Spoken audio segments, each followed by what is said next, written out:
That's when the pandemic came in and all of a sudden people weren't driving cars, etc. Little things like that.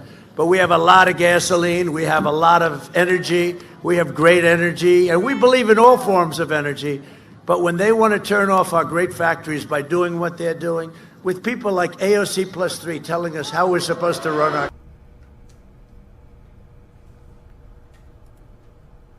Good morning, everyone. My name is Rain Augustine, and you are watching News Now from Fox. Well, today is the final full day to campaign for 2020, and the candidates for the White House are traveling from swing state to swing state today. So be sure to stay tuned into News Now from Fox, as we will be bringing you those events live. But right now, we're going to check in with Doug Luzader, and he's going to give us a preview of what strategies we can expect from both presidential candidates today. Again, my name is Rain Augustine, and you're watching News.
Combined with tightening polls means the race may not be called tomorrow or the next day. This is going to be an extraordinarily close race. I don't think it's going to be a long night. I think it's going to be a long week, with a lot of these states not coming in till after the fact. And along with the White House, the Senate hanging in the balance, with Republicans defending nearly 24 seats. In Washington, Doug Luzader, Fox News.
You're watching News Now from Fox. With only one day until the election, both campaigns are working hard to turn out voters. Here on News Now, we will bring you all of those live campaign events today. But right now, we're going to give you all a recap of the president's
Thank you very much.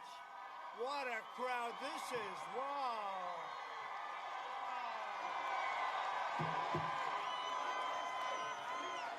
Well, thank you very much. Hello, Georgia. Hello, Georgia. 2 days, can you believe it? 2 days from now, we're going to win this state again. And we're going to win 4 more great years in the White House. We have done a lot, and we've done a lot together. It's been a great relationship with Georgia. Thank you very much. With your vote, we will continue to cut your taxes, cut regulations, support our police, support our great military, protect your Second Amendment, which is under siege, defend religious liberty, and ensure more products are proudly stamped with that beautiful phrase, made in the USA, and that's happening. Next year will be the greatest economic year in the history of our country, and it's heading that way. Under my leadership, our economy is now growing at the fastest rate ever recorded, 33.1%. The fake news does not like talking about that number, you know? We beat a number from 1952 and more than doubled it, much more than doubled it. They don't love talking about numbers like that. They can't believe it. We created a record 11.4 million jobs in the last 5 months. And while foreign nations are in a free fall, we are creating an economic powerhouse unrivaled anywhere in the world. A recent Gallup poll just out found that 56% of Americans say they are better off today than 4 years ago with Sleepy Joe and Obama. If Biden and Kamala, how about Kamala? I don't think so. That's not going to be your first woman president. That's not going to happen. She's further left than Crazy Bernie. He's like a conservative compared to her. And the radical left gain power, the economy will collapse, and our country will go into a steep, well, we're not going to have to worry about it, okay? Steep depression. We don't have to worry about it. I shouldn't even be here. They say I have Georgia made, but you know what? I said, I promised we have to be here. David. No, they said, sir, you don't have to come to Georgia. We have it made. It's won. It's, well, by the way, just go out and vote, okay? Just go out and vote.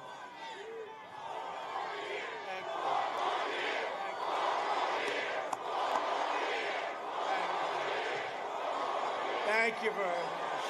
No, thank you very much. No, they said this morning, sir, honestly, we can skip to it. You know, I've done 4 of these. You know, I'm going to Florida for another one. You believe this?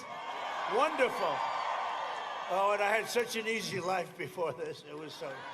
But you know, I'm happy. You know why? No administration, no president has done anything near what we've done in the first 3.5 years. Nobody. We're helping our country. We're rebuilding our military. It's rebuilt. $2.5 trillion. We've cut your taxes, the largest tax cut in history. His is going to be the... Explain this to me. His campaign is, we will raise your taxes more than any administration has ever raised your taxes. I don't know, somehow, David, that doesn't play very well, does it, huh? He wants to increase your taxes by $4 trillion, massively increase your regulations again. We cut your regulations more than any administration has ever done, more than any, whether it's 4 years, 8 years, or in one case more. Close down your factories, send your jobs overseas, destroy the suburbs. Will the women of the suburbs please vote for President Trump? So ridiculous. And I keep hearing from the fake news, the women of the suburbs don't like Donald Trump. And I'm saying to myself, well, I'm giving them safety, protection, and I terminated a regulation that will ruin the suburbs and ruin the value of your house, and you'll be fleeing the suburbs. And no, I did a lot for the suburbs, I'll tell you. Thank you. That's what I thought. That's what I thought. That's what I thought. You know, I made a speech a couple of days ago, and I said, women of the suburbs, please love me. And they took it on CNN. They said, he is begging for their support now. Women of the suburbs, I've done a lot. You do not want to have a project built next to your house. No, we've done a lot. They want to terminate religious liberty, eliminate school choice, outlaw private health care. Would you say it's windy enough tonight? Would you say? It's wonderful. I said, is there much wind? No, about 25 or 30 miles an hour, sir. Oh, that's wonderful. Shred the Second Amendment, take away your guns, and indoctrinate your children with hateful, anti-American lies. Biden has vowed to abolish American oil, fracking, natural gas. You ever see a guy fracking? For 1.5 years, he's going, there will be no fracking. Then he goes to Pennsylvania. They say, what about fracking? And he goes, what should I say? Well, they say, you're going to have to totally change your stance because they have 1 million jobs, right? It's a big part of Pennsylvania. It's a big part of Texas. It's a big part of this country. You're going to have to change. So now he goes, first speech, he goes, no, we are in total favor of fracking. I mean, and the fake news doesn't even ask him a question about it. I don't think I could get away with it. I don't think so. How about the other day he walks past the press, the media, the fake news, and he walks past, sir, what flavor ice cream is it? He's walking out of an ice cream store. It's, vanilla and chocolate.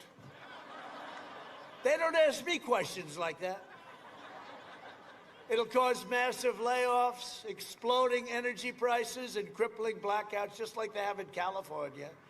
They're doing great with California energy, right? They have brownouts. They don't want to call them blackouts, but it'll end up being blackouts very soon. Biden's energy ban will send every state from Georgia, Michigan, Pennsylvania into crushing poverty, and you know that. The whole thing is ridiculous. The Green New Deal, AOC +3. I don't even think they ever took, I don't think that, did they take even an environmental course? Ilhan Omar is a part of that deal. No. She loves our country very much. That's why I'm going to win Minnesota, because of her. As long as I'm president, we will remain #1 producer of oil and natural gas anywhere in the world. We are now #1. And something you haven't heard very much of forever, we are totally energy independent. Isn't that nice? I don't think we're going to let them turn that around on us, people that have no clue, especially Biden. He truly doesn't have a clue. Our opponent's agenda is a war on workers, a war on faith, and a war on our great police. Biden says he's running as a proud Democrat. Well, of course, he said, I'm running as a proud Democrat for the Senate. And I said, he's kidding, isn't he? But then he did it a second time. And I'm running as a proud American. Okay?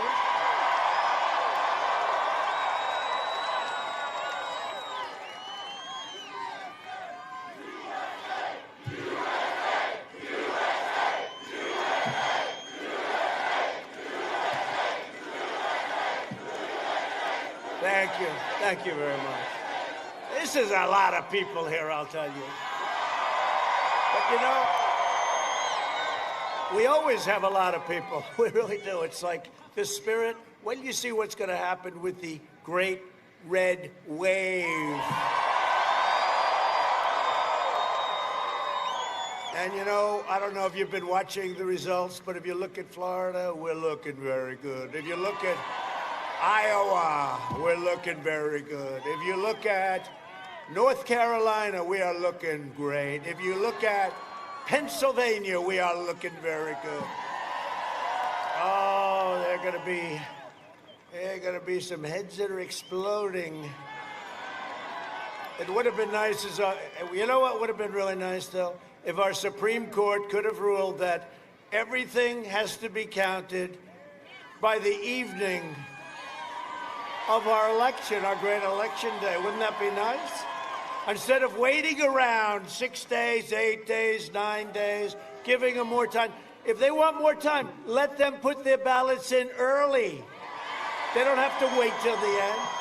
Let's give them an extra 3 days, and let's take all the time you want. You know, people want to know, and you know, bad things happen in places like Pennsylvania and Nevada. We love Nevada, but you have a governor there. Bad things can happen. That little intervening, let's take plenty of time. No, that's a terrible ruling for our country. I don't care. It's a terrible ruling. It's a shame. Joe Biden is a globalist who spent 47 years outsourcing your jobs, opening your borders, and sacrificing American blood and treasure in endless foreign wars. Don't worry, they're all coming home. They've been coming home. We're down to very low numbers.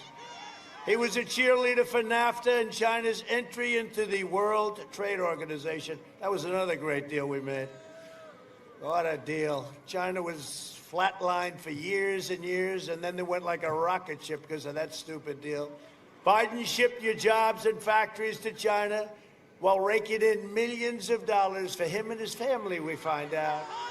The only problem is the news doesn't want to report it, and big tech doesn't want to report it.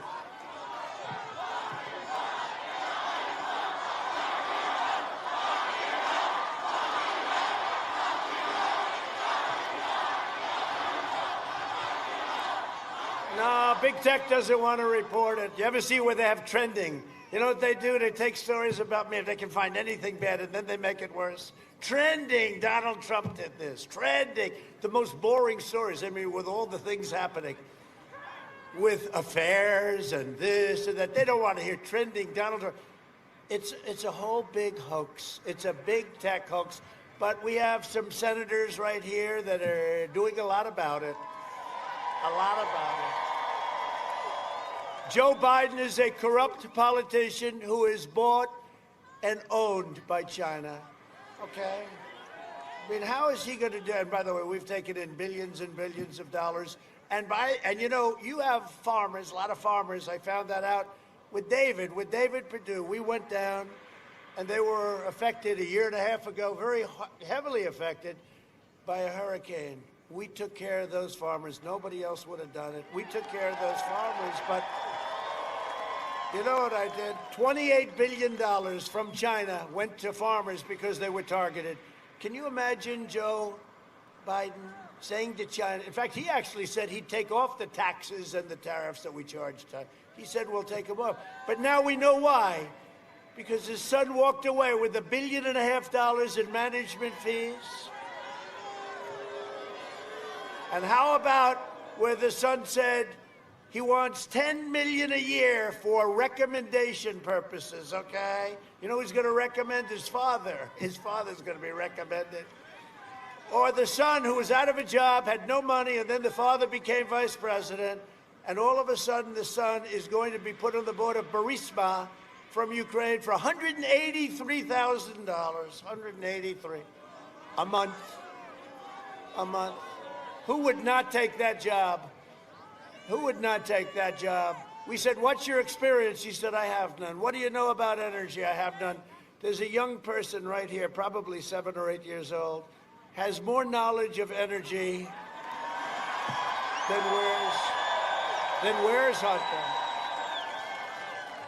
Then he said he wants a $3 million upfront payment also. But how about Russia? So Russia, you know, Russia, the laptop from hell. Russia did a Schiff, watermelon face. Schiff, Adam Schiff. He said the other day, here we go again. He said the laptop was created by Russia. We are so screwed up. And he always says it in the halls of Congress because you can't be prosecuted for lying. You ever notice? He doesn't say it outside. No, he got 3.5. Man, is it windy. Whoa. I wanted to show you how great my hair was. I was having a great hair day, but there's a lot of wind. And besides that, everyone else has a hat on. Everyone else has one.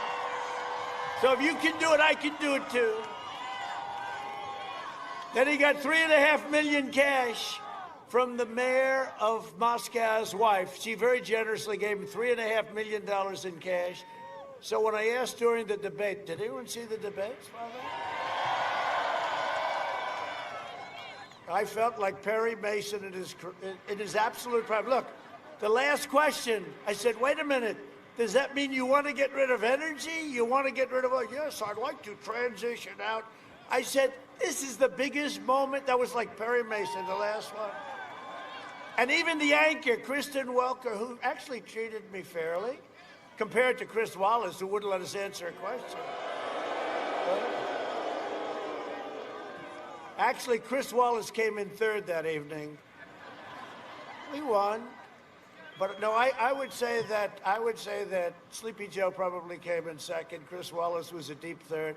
But you know, Kristen Welker, who did, I mean, her inclination is not for us. But she looked up, and when he said that stupid answer, she said, why did you say that? Because, you know, she's on his side, okay? Why? Did you see that? Why did you say that? Oh, that you ruined my evening. No, but she was fair to me. She really was. I called her. I said, that was very professional. I appreciated it. Now, most people said she didn't treat me well. Relatively speaking, she treated me fantastically. In 2016, Georgia voted to fire this corrupt political establishment. And you elected an outsider as president who is finally putting America first. And if I don't sound like a typical Washington politician, it's because I'm not a politician, thank you.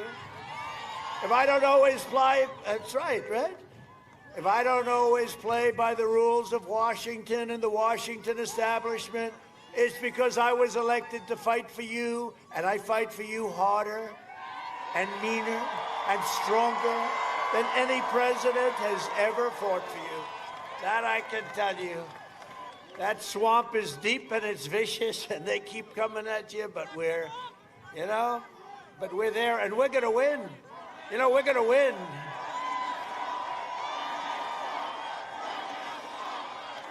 Deep swamp.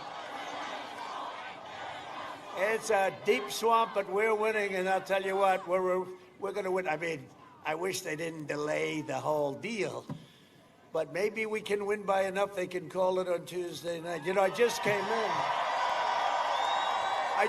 in, and the beautiful thing about Air Force One, good-looking plane, isn't it? The beautiful thing about Air Force One, you have more televisions than you have on in anything. They have televisions on the floors, on the ceilings, and one of the shows they said, you see what's happening? And they go, what's happening? Trump is like, way up with African American, way up with Hispanic American. They're going, what's happening? And the votes came in because you people are going to go and vote mostly on Election Day, right? Which is good. That's called the red wave. Don't let anything stop you, nothing. That's called the red wave. But these people, they send in their ballots, and we're practically even. We're supposed to be like 20, 30, 40 points behind, and then we make it up, and at the end, we get it over the line, right? So in Florida, we're practically even. They're in big trouble. They're saying, this isn't good. This isn't good. There are those that have already projected that we're going to win Florida, that we're going to win certain. This is not working out like they thought. I think we're going to do even better than we did 4 years ago. And you know what? I never thought I'd say it, but this is even more of an important election. This could be the most. Thank you very much. I love you too. I don't know who you are. I don't know, male or female, I can't even tell.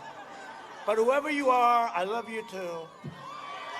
This is going to be the most important election, in my opinion, because our country can never be a socialist country, and that's what they want to do. This election is a choice between a depression and a boom.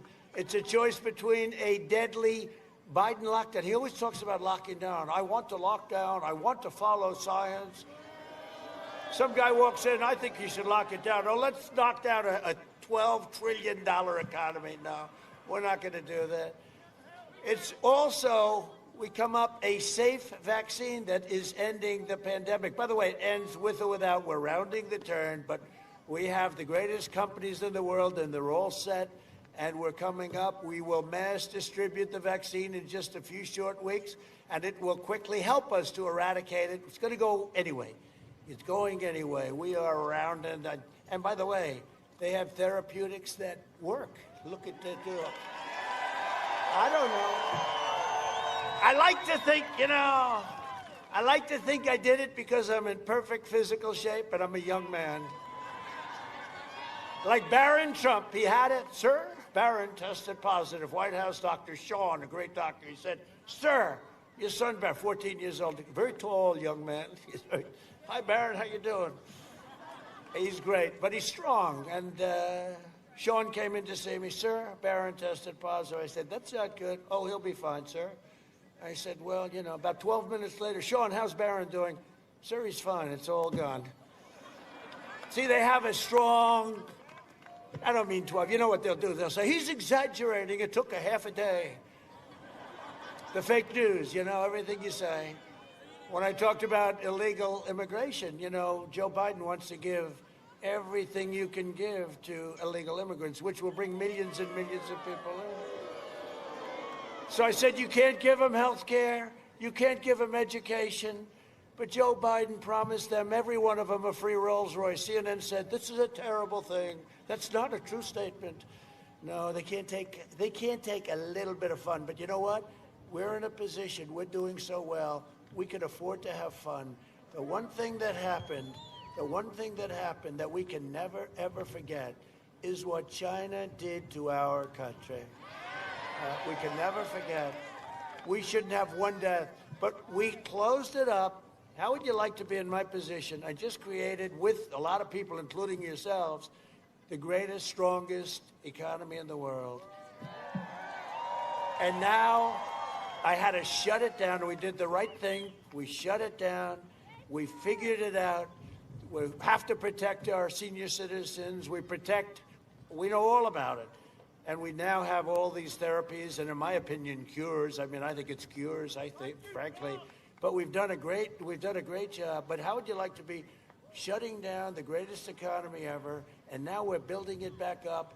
And we're not talking about a V. We're talking about a super V based on all of the numbers that you see. Housing numbers, automobile numbers, 33.1, the highest ever by more than double. Joe Biden is promising to postpone the vaccine, delay therapies, and turn America into a prison state. Lock it down, locking you in your home while letting Antifa and other far-left rioters, look, letting Antifa's bad news, you do know that, right? Bad news. Let them roam free. You can't go to church, right? You can't go to your schools. You know, you can't do any of this stuff. By the way, your governor, I don't know if he's here. Is he here? Brian, where is he? Because Brian did a hell of a job. He said, we're going to let it stay open. And George is doing very well. The Biden lockdown will mean no school, no graduation, no weddings, no Thanksgiving, no Christmas, no Easter, no 4th of July, no future for American youth. Other than that, he's doing quite a good job, right? Sleepy Joe Biden. You know what? In prime time, he was never a smart guy. Everybody knows it. And he was never a nice guy. And if he was a nice guy, I wouldn't talk the way I talk about him. But he is definitely not the guy. He was in prime time. We called him 1% Joe. He always got 1% when he ran. Now he's got half left. He's got about half at best. And he wins. Is this a screwed up business you people are in or what? What a crazy business. A vote for Biden is a vote for lockdowns, layoffs, and misery. If you want a vaccine to kill the virus, a job to support your family well, and freedom to live your life, then go cast your ballot for a man named Trump. We're doing a job. We're doing a job together.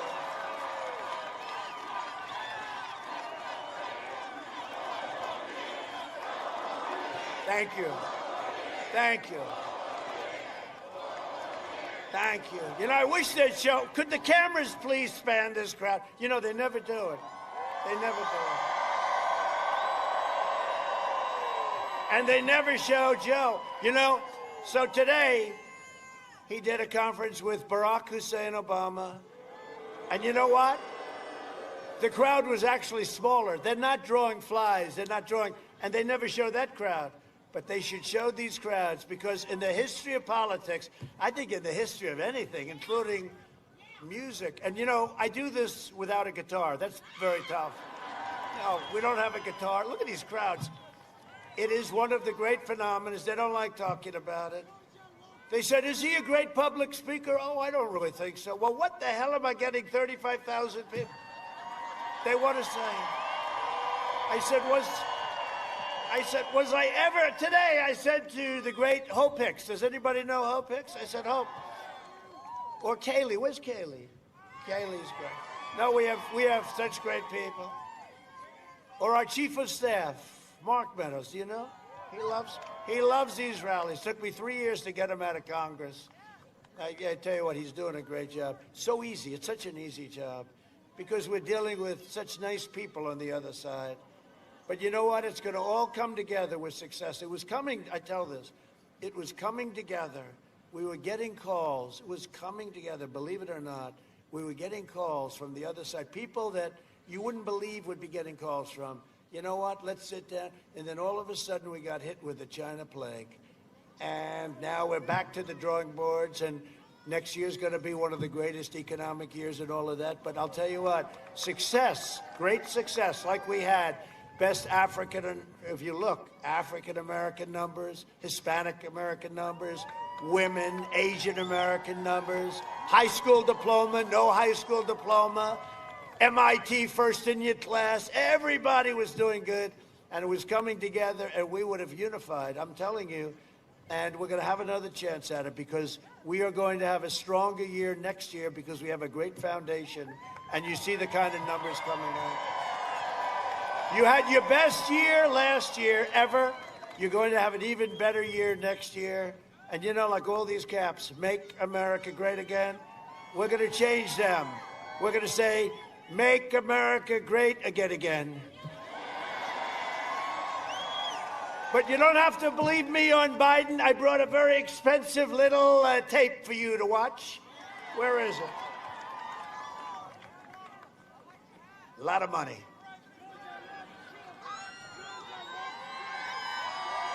You know, we have to come together. That's why I'm running. I'm running as a proud Democrat for the Senate. So vote! Vote! Visit IWOL.com/Ohio. God bless you. Look, tomorrow's Superstar Tuesday, and I want to thank you all. I tell you what, I'm rushing ahead, aren't I? We hold these truths to be self-evident.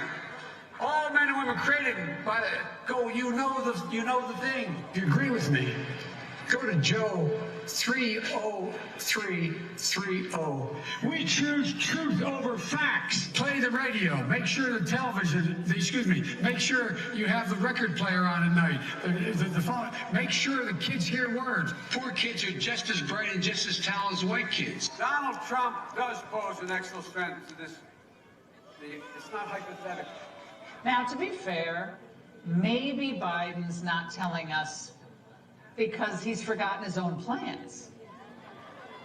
Watch Biden's staff quickly swoop in to shuffle him along during a quickie escape the basement trip to Pennsylvania. Here's the deal. One of the things that is important is that keep in mind, although they're going to vote on Barrett, I think today. That was terrifying. What kind of country we're going to be? 4 more years of Georgia, going to find ourselves in a position where, if Trump gets elected, we're going to be in a different world. Barack and I think it's a right for people to have bad and kept care. Folks, we got a lot of work to do. I don't even need you to get me elected. I need you once I'm elected. I'll lead an effective strategy to mobilize true international effort to pressure. You know, we have to come together. That's why I'm running.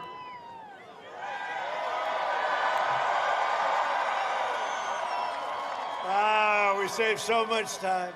We could run another couple of minutes. I could just say, bye-bye, I'm going to Florida. You know, I'm doing another one of these in a little while.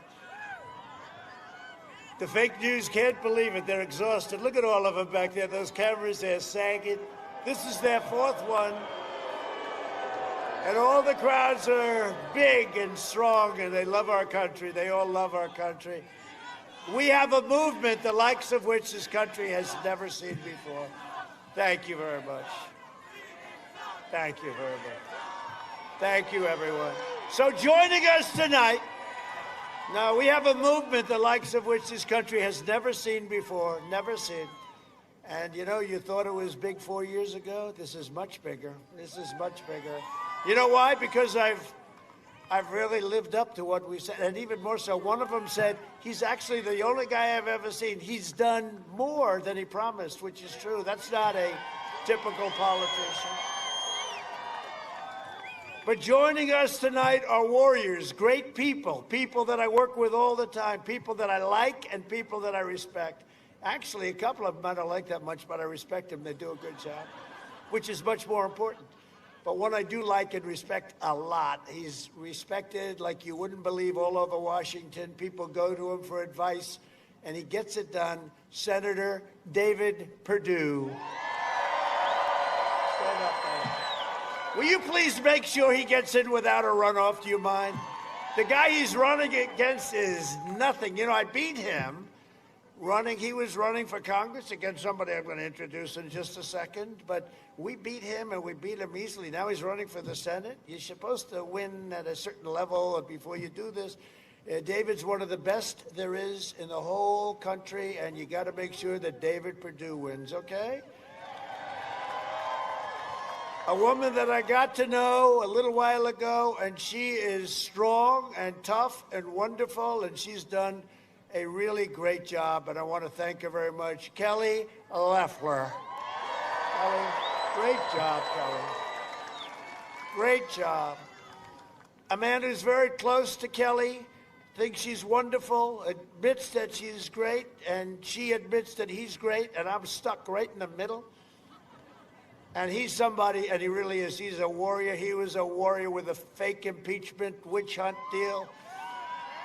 And you couldn't have asked for better. He's an incredibly talented guy and a good guy. And I'm just sitting back and watching these two. And whoever it is, you have 2 winners. You have 2 winners. Doug Collins.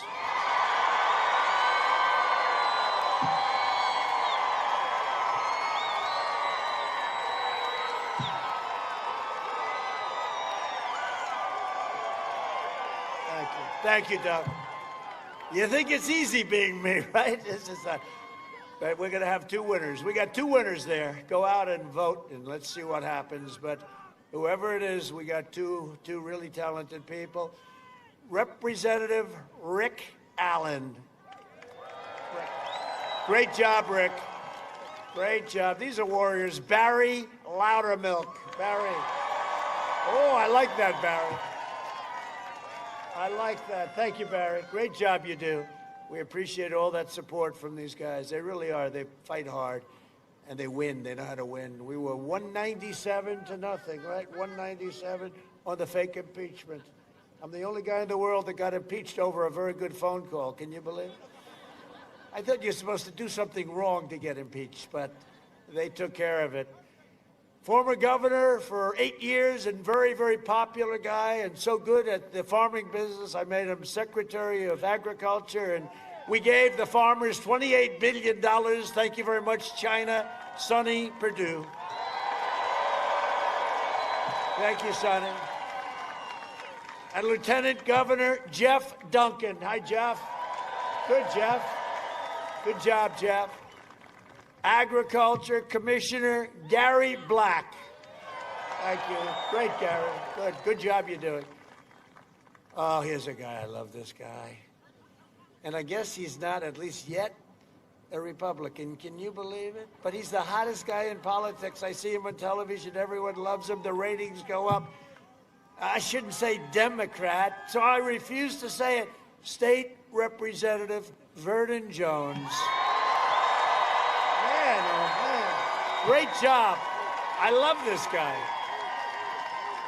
Got guts. He saw me a couple of times. He said, that's what we need. I mean, we can't have Sleepy Joe. Thank you.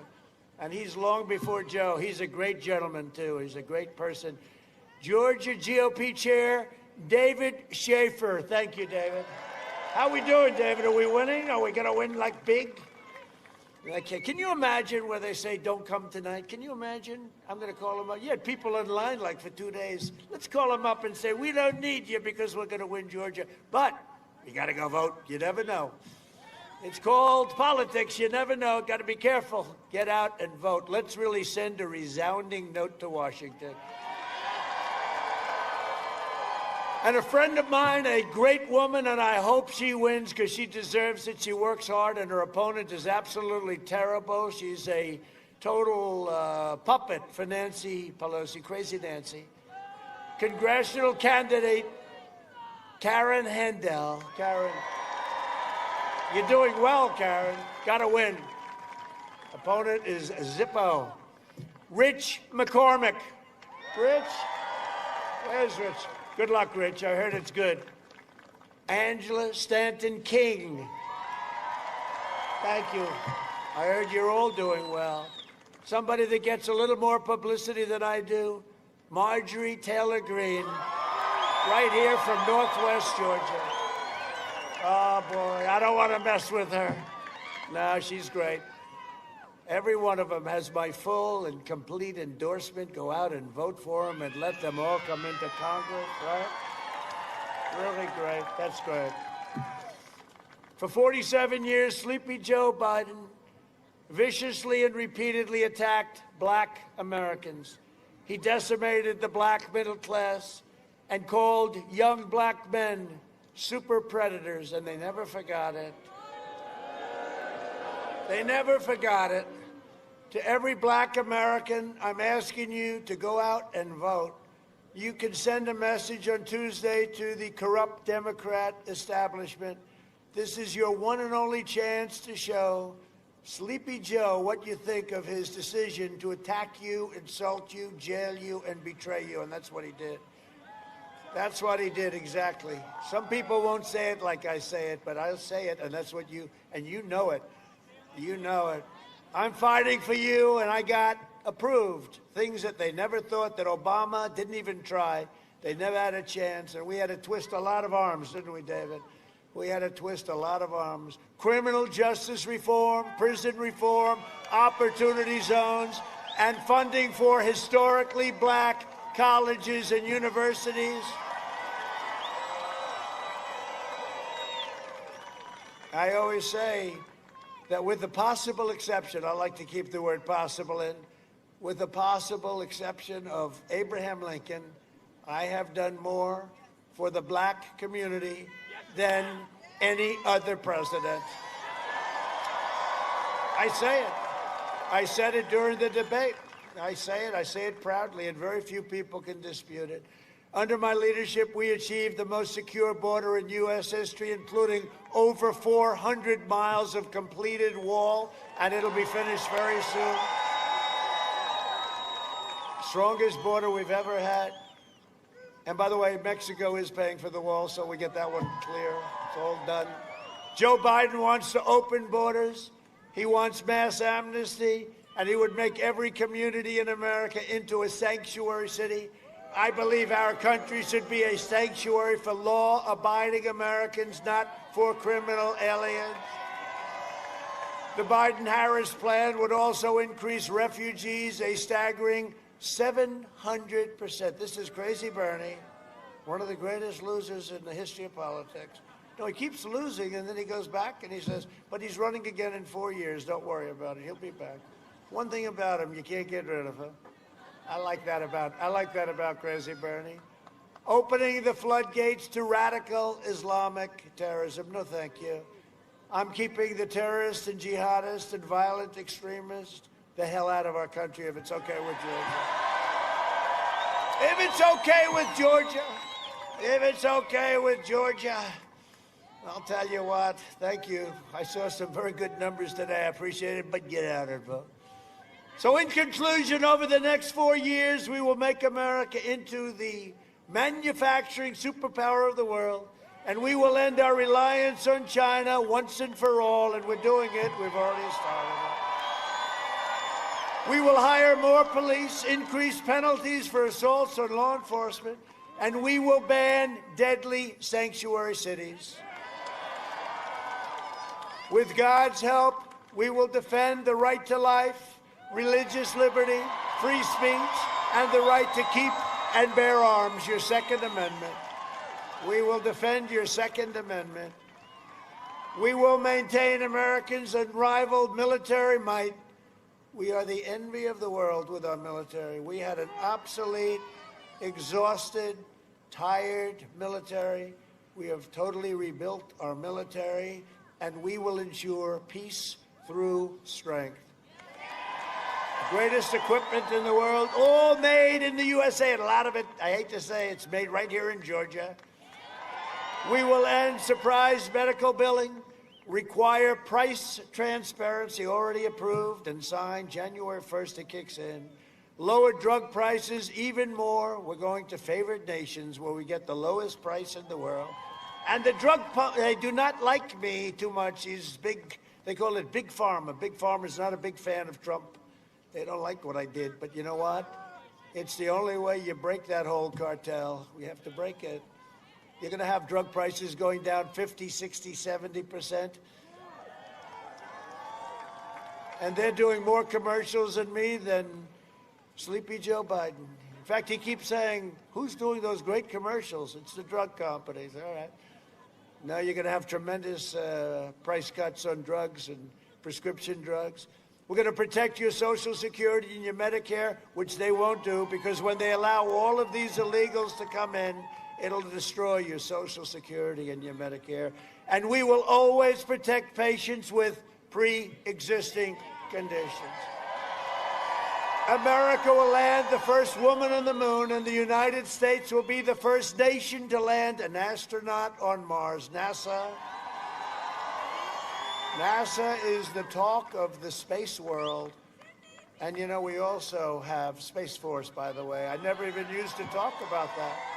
I never talked about that I realized after I was president that we needed it when I saw what was going on with Russia, China. We needed it. Space Force, first new, if you think, first in 75 years. Last was the Air Force, right? Brand new, and it's doing great. And everybody wants to go into Space Force. 75 years since Air Force, and now we have Space Force, and it'll be one of our most important. We will stop the radical indoctrination of our students. and restore patriotic education to our schools. We will teach our children to love our country, honor our history, and always respect our great American flag. And we will live by the timeless words of our national motto, "In God we trust." For years, you had a president who apologized for America. Now you have a president who is standing up for America and standing up for the great people of Georgia. Better believe it. And I want to thank Herschel Walker because I think he's good. I used to watch him when he was in college. He was like a man playing with children. He would carry that ball for 10 or 12 yards. That was when he had a bad day, right? 10 or 12. He made a lot of quarterbacks look genius. Here, Herschel, here's the ball. Bob. Here, Herschel, here's the ball. He's the greatest. One of the greatest. Where is Herschel? Was he around here? I love Herschel Walker. He's been out there, and he is one of the greatest athletes. You know, I think he said he does 1,000 push-ups a day, and he is just something special. He's been a great friend of mine for a long time. I don't want to tell you how long, but so I just want to pay my respects because he loves this part of the world. He loves Georgia, and Georgia loves him. You know, they did the ballot. Remember, they did a ballot to Herschel Walker. You just hand him the ball, you win the game. Here, Herschel, 10 yards, 12 yards, 14. What did he average today? He averaged, sir, 11 yards a carry. Well, that's pretty good, you know. Hard to lose those games. So thank you very much, Herschel. You're watching. Thank you very much. Thank you. And Georgia loves you, Herschel. And I do too. 2 days from now, America's fate is in your hands. Your vote can defeat the Washington swamp and the corrupt media right there, once and for all. You have to get out to vote. You're going to probably want to, you know, I always say early vote, but our people love to vote on Election Day, Tuesday, so go out and vote. That red wave is going to be it's going to be the talk of the world. It's going to be the talk of the world.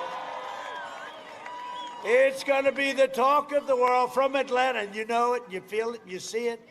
And you know, organically, these things are just rising up. 5,000 boats all over the place, and I mean, nobody's ever seen thousands of cars. What do they have? Something 90 or 100 miles long of cars, trucks, tractors.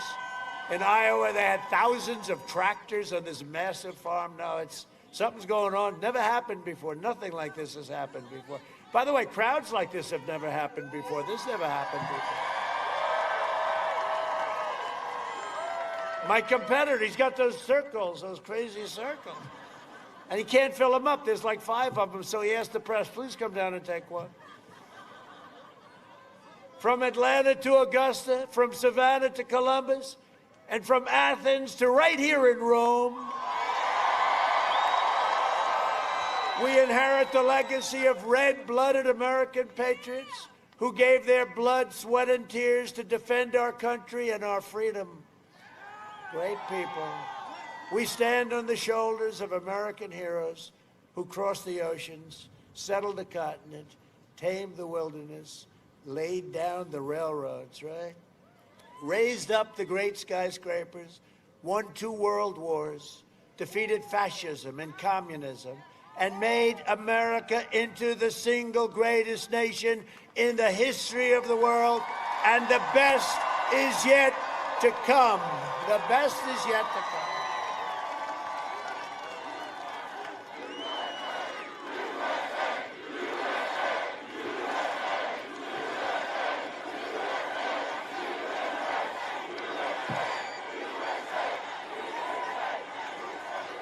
Proud citizens like you help build this country, and together we are taking back our country. We are returning power to you, the American people. With your help, your devotion, and your drive, we are going to keep on working. We are going to keep on fighting, and we are going to keep on winning, winning, winning. We are one movement, one people, one family, and one glorious nation under God. And together with the incredible people of Georgia, we love Georgia. I love Georgia. We love Georgia.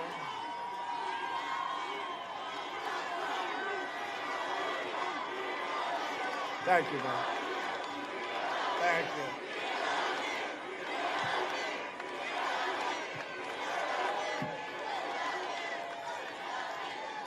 Thank you. That's really an honor. Don't keep doing that. You're going to make me cry. I said, they'll put out, the president broke down in tears tonight as they chanted, "We love you." No, we don't want, I guess it's okay, but somehow we don't want to have a crying president, I don't think. We don't want to, right now we have too many things to do. But I do. It's never been heard. That chant has never been heard politically, so I appreciate it very much, believe me. We have made America powerful again. We have made America wealthy again. We have made America strong again. We have made America proud again. We have made America safe again. And we will make America great again. Thank you, Georgia. Go out and vote.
You're looking at a live picture of the White House. Fox reporter Melanie Alnwick is also in Washington, D.C. right now as local groups and universities in the area prepare for any possible post-election disruption. And we understand that more steel fencing is going to be going up around the White House complex and surrounding the ellipse, that at the request of the Secret Service to protect the White House complex. We know here in D.C. for Election Day and the days after, there are going to be watch parties, prayer vigils, but there's also groups planning disruptions, telling supporters to be ready for an attempted coup. It is going to be a very tense week here in Washington, D.C. Now, throughout parts of the city, businesses have been preparing for an election week like no other, one with the prospect of pick it up in 3-2 at the VO. Now, throughout parts of D.C., businesses have been preparing for an election week like no other, one with the prospect of protests and property destruction. Though D.C.'s Mayor Muriel Bowser has said it is not a necessary step, many businesses are boarding up once again. It is an unnerving sight, adding to many people's feelings of election anxiety. George Washington University, which is downtown, told students living there to stock up on groceries and make sure they have prescriptions filled ahead of the election. One woman who owns a business in Georgetown told Fox 5 she plans to spend the night in her shop to help protect her business if things should get out of control. Now, we've also heard reports that the National Guard has troops on standby here in D.C. should the Metropolitan Police Department feel they need to call on them to quell any demonstrations or unrest. We also know that there are several parking restrictions in place to prevent people from parking vehicles all throughout the several blocks surrounding the White House.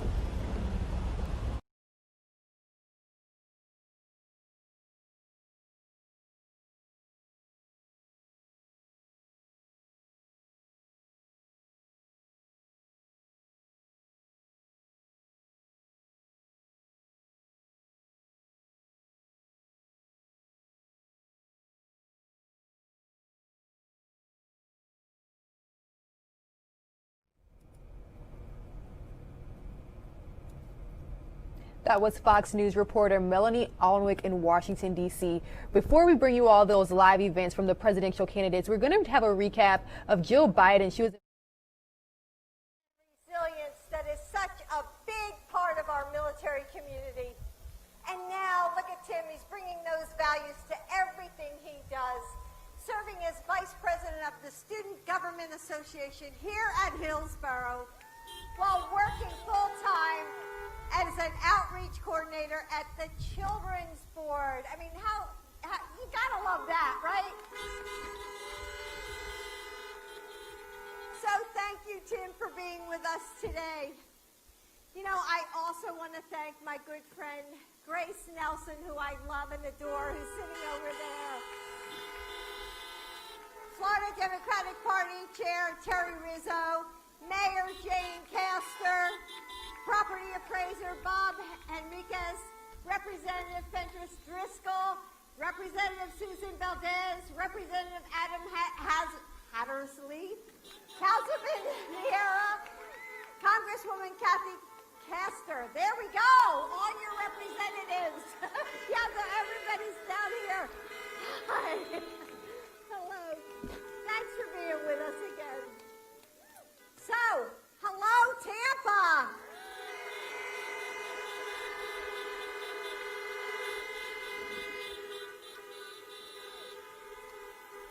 You know, as a community college professor myself, I'm so happy and excited to be here at Hillsborough Community College.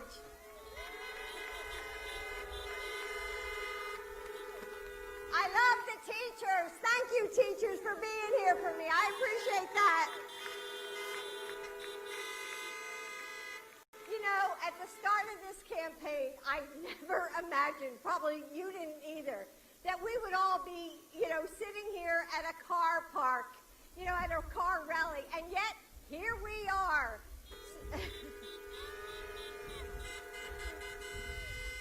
So I can't tell you how glad I am to be here and to be with all of you, to hear, to see, and hear so much excitement from my husband, Joe.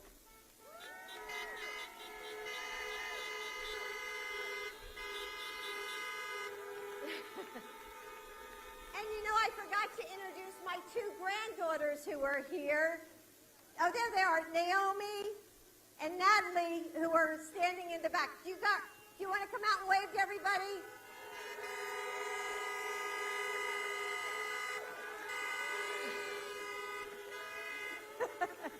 Thanks, that was a great welcome. You know, I teach writing and English, and over the course of this campaign, you know, I've thought a lot about the words we use, you know, to tell the stories about ourselves and how our words shape our world. And Donald Trump actually has always known the power of words. You know, he spent an entire lifetime attempting to lie and cheat his way into success and prestige and, most of all, profit. You know, he tried, somebody agrees with me, so he tries to alter reality simply by renaming it, denigrating anybody who stands up to him, trying to just sort of wish this pandemic away. He says the virus has turned a corner. Have you seen the numbers this morning on the news? Turned the corner? No. Instead, Donald Trump has turned his back on us.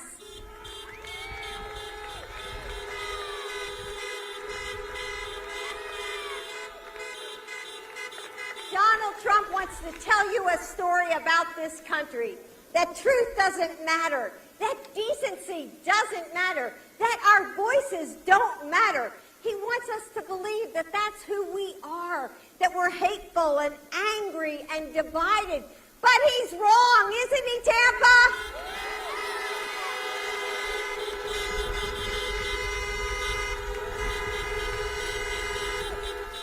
Democrats and Republicans, factory workers and nurses, military parents and educators from every corner of this country. We all want the same things, to work hard and make a good life for our families. But we can't do that right now. We can't do that right now. We can't do that because we're losing our jobs. And look at how many lives have been lost to this pandemic.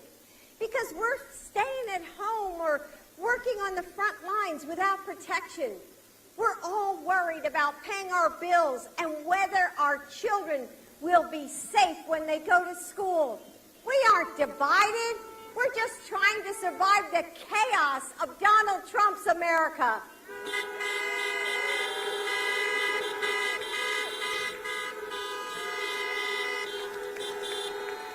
But while this president tries to talk his way out of his responsibility, Joe Biden is a man of his word.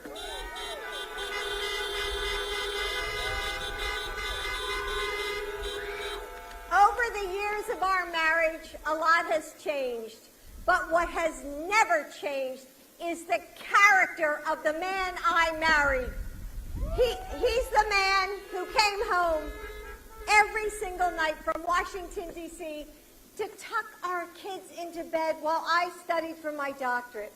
He's the man who gives his cell phone number to grieving parents because he needs them to know that even though their hearts are shattered, they're not alone. The man who went back to work 4 days after our son Beau's funeral because he knew the American people needed their vice president.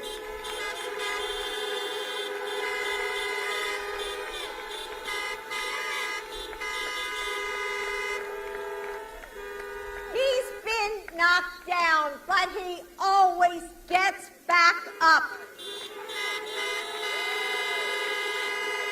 His strength is unstoppable. His faith is unshakable because it's not in politicians or political parties or even himself. It's in the providence of God. It's in the potential of our country. It's in you. It's in us.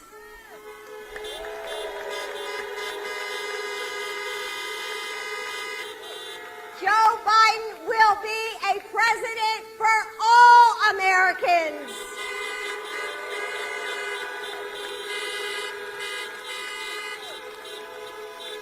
And Joe has a plan to end this pandemic, to rebuild, to reimagine a future that's better than ever. So right now, I want to take you into Joe Biden's America because that's what we're going to have in 2 more days.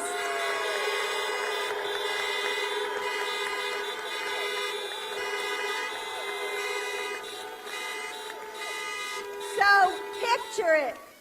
It's a beautiful morning. You wake up and you're sipping your morning coffee. You pick up the paper, and the headline isn't about some late-night tweet storm. Instead, it's about our children who will benefit from universal pre-kindergarten, and we will be putting more funding into our public schools.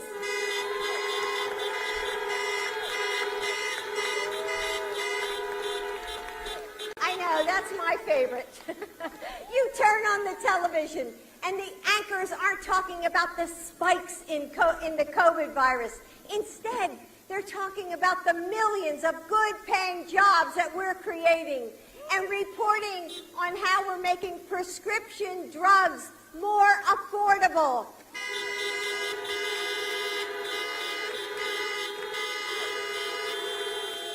And when those TV anchors turn to the President of the United States, you don't change the channel.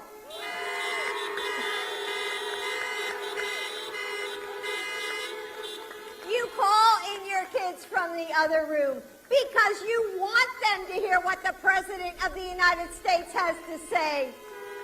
A commander-in-chief you can trust. An administration who brings people together instead of tearing families apart.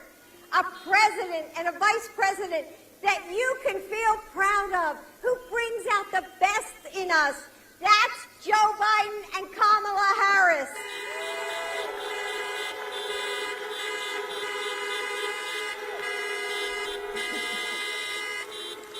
But if we want to get to that future, then this is it.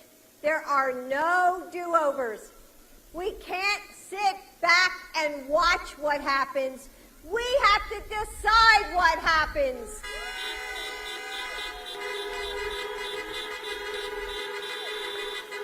Our voices are more powerful than we know, especially here in Florida. If we win here, there's no stopping us.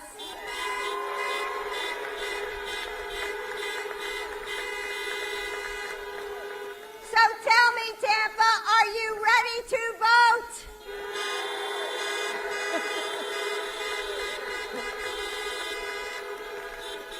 Hey, let's do it today and then get involved. I know you're busy and I know you're stretched so thin, but this election is too important to not do every single thing we can, because one conversation can change a mind. One vote could be the difference between winning and losing a state. And one state, this state of Florida, could decide our future for generations to come. So will you be that vote? Will you join us now?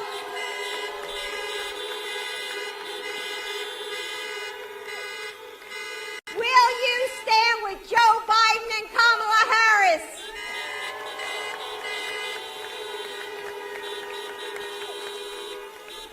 Because with you by our side, I know that we are going to win this election on Tuesday. So thank you. Thank you. Thank you. Thank you, Florida. Thank you.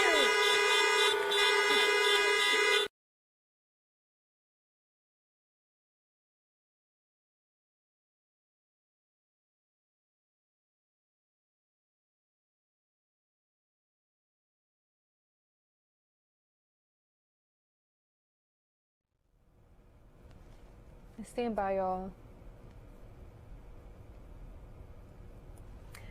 That was Joe Biden campaigning for former Vice President Joe Biden on yesterday. Now, today is the final full day of campaigning for both presidential candidates. We will bring you President Trump's campaign events live right here on NewsNOW from Fox, as well as live events from Joe Biden and Senator Kamala Harris. Now, all candidates are traveling to multiple states. We expect to see both Vice President Pence and Senator Kamala Harris in Pennsylvania in just a few hours. Now, until then, we're going to bring you all to Houston, Texas, where Judge Hidalgo is addressing voter suppression laws. My name is Rain Augustine, and you're watching News Now from Fox.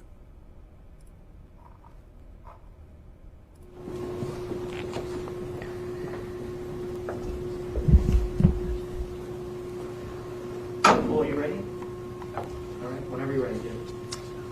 Good afternoon. I'm here with County Clerk Chris Hollins and Isabel Longoria, who's our new elections administrator, will be taking up her duties on November 18th. Over the past year, we've worked hard to stand up a voting infrastructure for our residents. We've fought to make voting safe, secure, and convenient. We've invested over $30 million for triple the number of early vote locations, many more election day locations, for drive-through voting, for higher pay for election workers. Everything we're doing, from expanded hours to 24-hour voting, everything we're doing is to make sure that votes can be cast by folks safely, securely, and conveniently, especially during a pandemic. Now, I'm hearing from a lot of residents who are rightfully concerned about their votes, who hear about the litigation going on and are wondering what's going to happen with their vote if they voted drive-through. And we wanted to have this conversation with folks to reassure you of where we are here in Harris County. First, folks should know that we in Harris County have your back, no matter who you voted for. We recognize your vote for the treasure that it is. We recognize elections as the cornerstone of our democracy, and we are fighting as hard as we possibly can to protect every single vote that has been cast. We are working with urgency with the brightest legal team in our state, who is working day and night to fight this frivolous litigation that is now in federal court. I do acknowledge that the fact that we're even having this conversation is cause for concern and means that something it needs our attention. We have to be real and put out there that it is bewildering that this is even happening, that these votes that have already been cast that folks are trying to invalidate them. We know we're right on the law. We had drive-through voting for a past runoff election. The Secretary of State has seen our plans for months with no objection. Just a few hours ago, the Texas Supreme Court rejected a petition to have these votes invalidated, which means that our highest state court is not entertaining these disruptive attempts to invalidate what we know to be valid votes. And even if we weren't right on the law, which we are, decades of precedent in Texas and around the country tell us that you're not supposed to invalidate votes that have been cast. Courts are just not supposed to do that. And anything in that direction would be an outrageous act of suppression. And so while we in Harris County fight in the courts and our clerk and his team do everything possible to continue running this election as perfectly and beyond reproach as they have been, what should you do? Harris County citizens have faced numerous challenges together, and we work together and we pull through. This is another shared challenge. You have the opportunity on Tuesday to wield the most important tool you have, and that's your vote. Right now, what we need you to do is to focus on participating like never before. So vote. For our part, if anything changes due to the federal litigation, if there's anything we need you to do, we're going to be the first to tell you. And trust us, we are fighting with everything we can in the best legal minds. But right now, remember, we are right on this. We are on the side of safe and secure access. And we are seeing these challenges and we're taking them seriously. Around the country, folks trying to invalidate votes have filed lawsuits for different reasons. Some places they're attacking the dates. Some places they're attacking the method of voting. Here in Harris County, they chose drive-through voting and they could have chosen anything else because it's frivolous. But we're taking it seriously and we're going to continue fighting. Remember to go to harrisvotes.com for polling locations, for hours and resources, and make sure however you vote on Tuesday that you make your voice heard. I'm going to repeat my remarks in Spanish and then we'll hear from our clerk and our elections administrator. Este último año hemos estado trabajando muy fuerte para crear una infraestructura de elecciones que sea segura y que sea conveniente. Hemos expandido el número de sitios de votación, invertido más de $30 millones, hemos creado esta votación por auto, hemos expandido las horas, todo esto para servir a nuestros ciudadanos, especialmente durante esta pandemia. He escuchado de muchos votantes que con toda la razón están preocupados, escuchan acerca de estas batallas en las cortes, que han votado por automóvil y se preocupan acerca de qué va a suceder con sus votos, ya que hay ciertas personas que están intentando invalidarlos. Lo primero que deben saber es que aquí en Harris County estamos luchando por su voto, sin importar por quién haya votado. Nosotros reconocemos el tesoro que es su voto. Reconocemos que las elecciones libres son la parte más importante de esta democracia. Y tenemos un equipo legal increíble, las mejores mentes legales de este estado y tal vez la nación trabajando por proteger su voto si ha votado por automóvil. Estamos muy confiados que vamos a ser exitosos, pero también tenemos que entender y aceptar que el hecho de que estamos teniendo esta conversación significa que hay algo que sea preocupante. Tenemos que ser claros y tenemos que aceptar que es increíble, que siquiera es posible que estemos discutiendo la posibilidad de que votos sean invalidados. Sabemos que tenemos la razón en cuanto a la ley. El secretario del Estado que administra las elecciones ha sabido acerca de nuestros planes de votar por automóvil por muchos meses y nunca se opuso. De hecho, tuvimos este tipo de votación en una elección previa meses atrás. Hace solo unas cuantas horas, la Corte Suprema de Texas ha decidido negar una petición para invalidar los votos. Eso nos dice que la corte más importante de este estado está de nuestro lado y entiende que los intentos de invalidar estos votos son completamente falsos y sin mérito. Y aunque no estuviera de nuestro lado la ley, hay muchos casos en la historia legal de Texas, en la historia legal de este país, que dicen que bajo ninguna circunstancia prácticamente se invalidan los votos. Las cortes simplemente no deben hacer eso. Entonces, en lo que seguimos luchando en las cortes, ¿qué debe hacer usted? Hemos enfrentado muchos retos juntos y este es otro reto. Este es otro reto que tenemos que enfrentar como comunidad. Y usted tiene la oportunidad este martes para utilizar la herramienta más fuerte que tiene usted y esa es su voto. Entonces, por favor, sin importar a quién apoye, salga a votar. Por parte nuestra, si algo cambia en cuanto a la batalla legal federal que se está llevando a cabo, si hay algo que necesitamos que usted como votante haga, se lo haremos saber. Pero en este momento lo que necesitamos es que sepa que estamos luchando por usted y que por favor salga a votar. Recuerden que nosotros tenemos la razón por parte legal. En todo el país hay grupos demandando a condados intentando invalidar votos. En ciertos estados la razón que están utilizando, están atacando el horario. En otros estados están atacando el método del voto. Aquí en Texas están atacando el voto por automóvil. Pueden haber escogido cualquier otra cosa para atacar porque simplemente están inventando algo que no tiene ningún sentido. Entonces seguiremos batallando, confiamos que vamos a ganar en las cortes y los mantenemos al tanto, pero por ahora voten el martes y recuerden visitar harrisvotes.com para toda la información y todos los recursos. We'll hear now from County Clerk Chris Hollins, then Elections Administrator Isabel Longoria, and then we'll take questions. Thank you.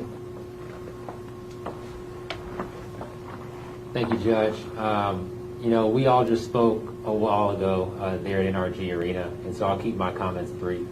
But I think in addition to what the judge said, I just want to reiterate that we have your back. We are a united Harris County. Your elected officials, especially those who have been tasked with protecting your right to vote, are here for you and will fight to the end so that your voice can be heard and that your votes are going to be counted. There are 2.5 million registered voters here in Harris County. A record 1.4 million of them have already cast their votes. And we are going to do everything in our power to ensure that your votes are counted however you cast them, whether by mail, whether you walked into a voting center, or whether you utilized a drive-through voting center. Again, this case is totally without merit. The crux of this case is that we made voting too easy, and that by making it too easy, those votes should be illegal. That is simply an undemocratic and un-American view. And we know that we are in this together. Urban, rural, black, white, brown, and everything in between. Republican and Democrat, it does not matter. We are here to come together as a community to select the next generation of leaders for this community and for our state and for our nation. And we will continue in that fight. We're looking forward to Tuesday, November 3rd. There are still more than 1 million voters out there who have yet to make it to the polls to cast their votes. We're going to have a record of more than 800 voting centers that are open on Tuesday from 7 a.m. to 7 p.m. And as the judge stated, you can visit harrisvotes.com/locations to not only find the voting center nearest you, or your place of business, or your child's school, or your place of worship, or anywhere else. But you can also see the wait time, so you can make sure that you're finding the quickest location, so you can get in and get out safely during this time that we're being challenged by COVID-19, and get back to your family. We're going to make sure that you can cast your vote, that you can do so safely and conveniently, and with the peace of mind that your vote is going to be counted. And I want to thank my team, hundreds of public servants who are deeply committed to this job, to preserving our democracy, and the thousands, more than 11,000 election workers who have stepped up when Harris County needs them the most to ensure that all of us, again, as a community, together, can make these decisions that affect us, that affect our parents, and that affect our children. Thank you. And I'm just reiterating that message again. So as Isabel Longoria, who's going to be the elections administrator in the future, this is the standard that we want to establish for Harris County. We are here to protect every vote. And we've had frivolous lawsuits already this election cycle, but the fact is we did drive-through voting in July. We've been doing drive-through voting. The election code allows it. The SOS has already approved it, and 127,000 of you have already voted. And we're here to protect every single vote, because if you cast it, it should be counted. And as Chris said, Clerk Collins, we're working around the clock. We just came from NRG. We'll be going back to NRG. No one's sleeping on the job until everything is counted on election day and after that. So visit us at harrisvotes.com. Follow us on Facebook and on Twitter, and that will be the best way to get up-to-date information, not only about what may happen with this lawsuit, but the 800 locations on Election Day. And we like to say if one rodeo is good enough for Harris County, 800 voting locations will be more than enough. So we're there with wait times apps, we're there with information, and we'll be up-to-date from now all the way through Election Day and beyond. And if you don't mind, I'll do some comments in Spanish as well. Estamos aquí para servirles. Y si han votado ya, debe de contar. Entonces, aquí estamos trabajando para ustedes, para luchar para ustedes. Y la realidad es que ya tenemos otro día de votar. Entonces, la día de las elecciones que viene, este martes, por favor, visítanos en el sitio de web harrisvotes.com para ver dónde vamos a votar, cuándo vamos a votar y dónde puedes llevar a tú y tu familia a votar. Porque votar aquí en Harris no es solo para ser un ciudadano que está pendiente a lo que está pasando, pero también para proteger a su familia y para decir eso es lo que queremos en nuestra condado. Entonces, por favor, vienen a votar con nosotros. Salimos el martes y vamos a celebrar y trabajar hasta el último momento este martes. Entonces, gracias a ustedes para creer en nosotros, a luchar para ustedes, y aquí estamos pendientes a hacer todo lo que podemos para proteger su derecho de votar. Any questions from the floor? This is far from over. Tomorrow we go to the federal level. What are you expecting to happen, or just your overall thoughts on just the next step? Look, right now there's a hearing tomorrow morning. And we'll be there with the team of lawyers. We know we're right on the law. We know this is part of a pattern that we're seeing around the country from groups that are trying to invalidate the votes. They have frivolous lawsuits going on across multiple states, and that just tells you that their end is not to make a point about a particular way of voting, but they're simply trying to see what frivolous argument they can make to try and invalidate votes. The state Supreme Court has come down on our side twice. Precedent and the law is on our side. And so if these federal judges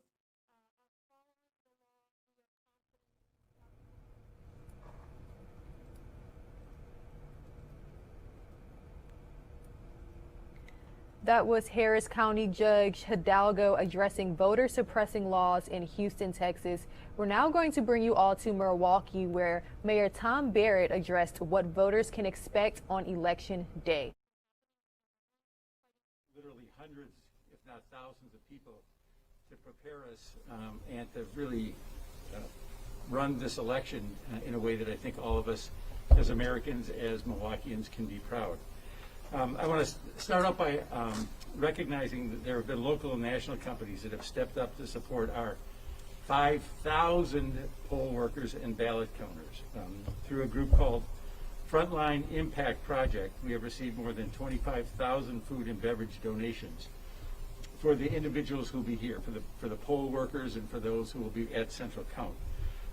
A Wisconsin company called Just the Cheese donated 400 pounds of baked cheese snacks to keep our workers nourished on Election Day. The men and women on the front lines of our democracy will also receive hint-flavored water, Kind bars, Kate Farms nutrition shakes, and Cumberland, a coffee. This level of support speaks to the commitment of our election workers who keep our electoral system functioning so effectively. So we thought it would be helpful for all of you to see the Central Count here in a quiet state, in a state of preparation. But I want to just talk about it to put it in sort of a context.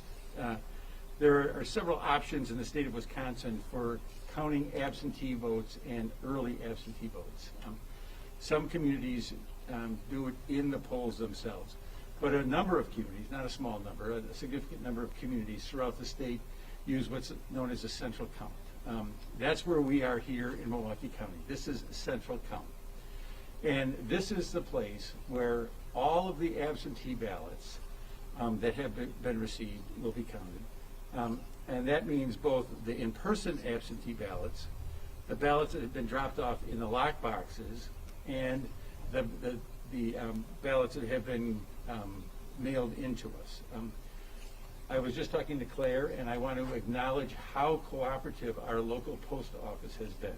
We read the stories nationally about the challenges, but it has been very, very good. And just on a personal level, I have a daughter who's in Washington, D.C., who received her ballot on Monday, mailed it Tuesday, and I talked to her Friday, and she said it was already recorded as being received here by our election commission.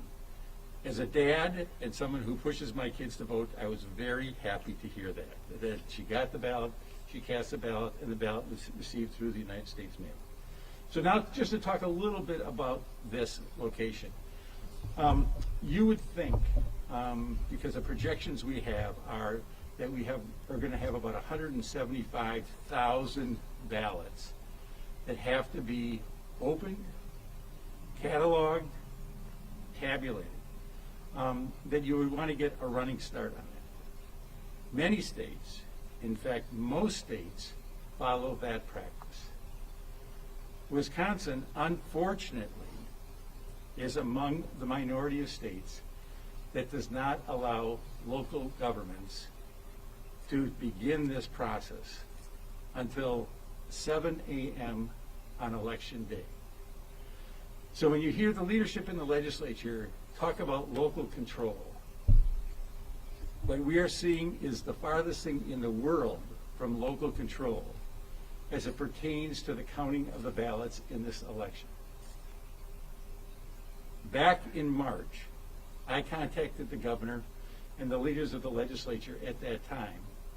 And among other things, I explained to them the challenge of having hundreds of people congregated in one location for potentially 24 hours trying to count ballots, and the danger of doing that during a pandemic.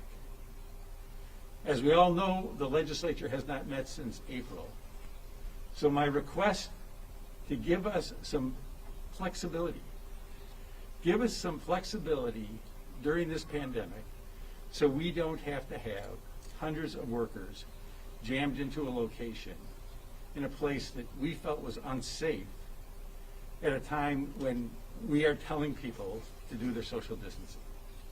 Again, our calls for more local control were completely ignored.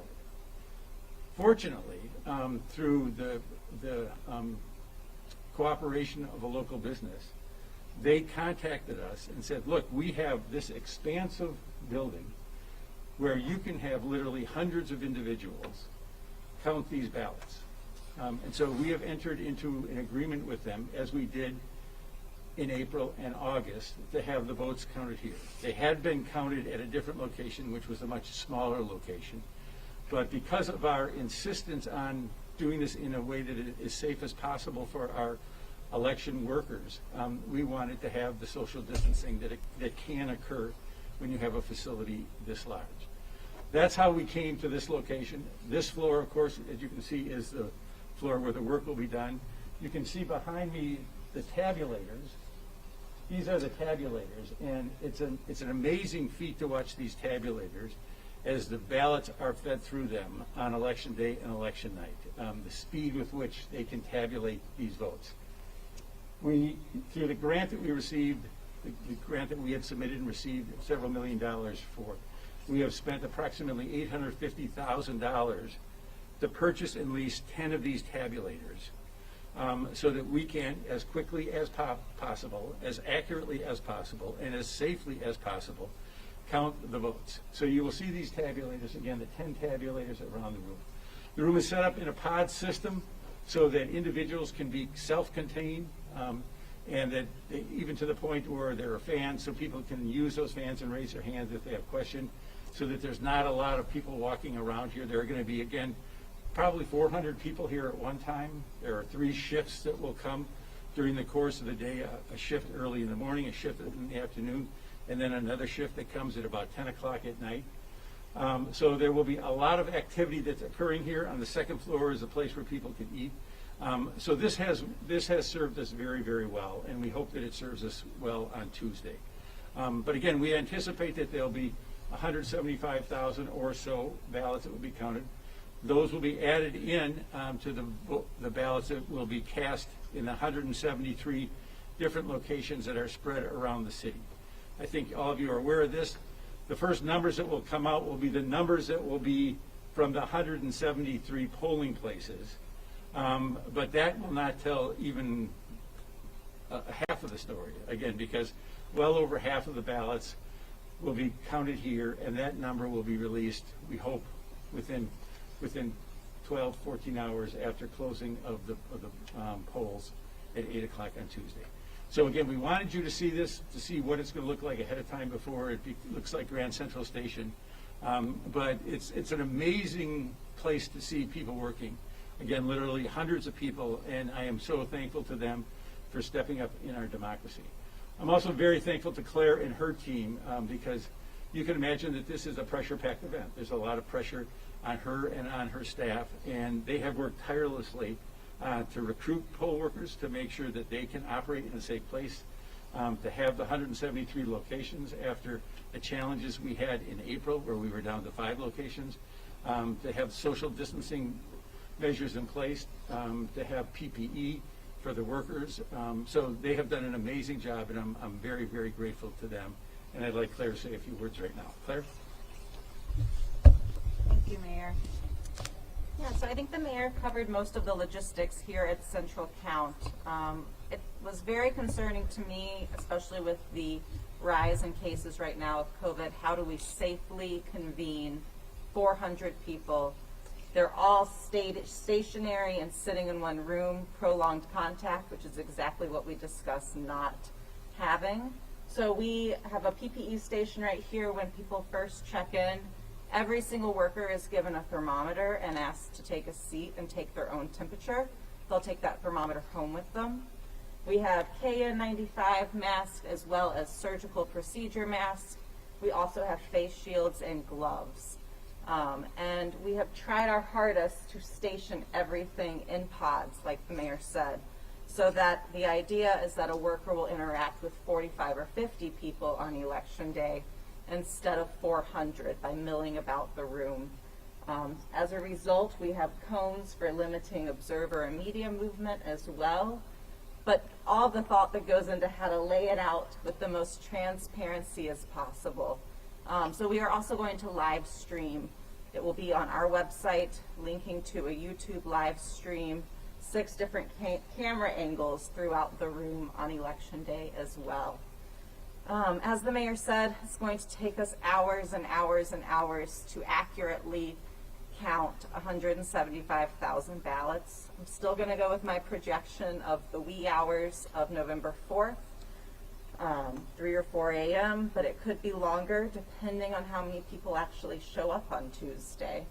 Over the weekend, I've had some members who've gotten tested proactively, who have tested positive, and others that are just, you know, understandably nervous as we get closer to time. But we're still very confident going into Election Day. The health department came on Friday. They were very impressed with how we've set it up. We have a big feat ahead of us, but I'm confident that we will do it accurately and as transparently as possible on Tuesday.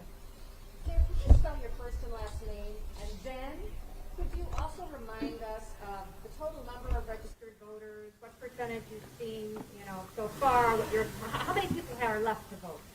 Yes, so Claire Woodall Vogue, CLAIREWOODALL-VOGG. We have about 317,000 registered voters.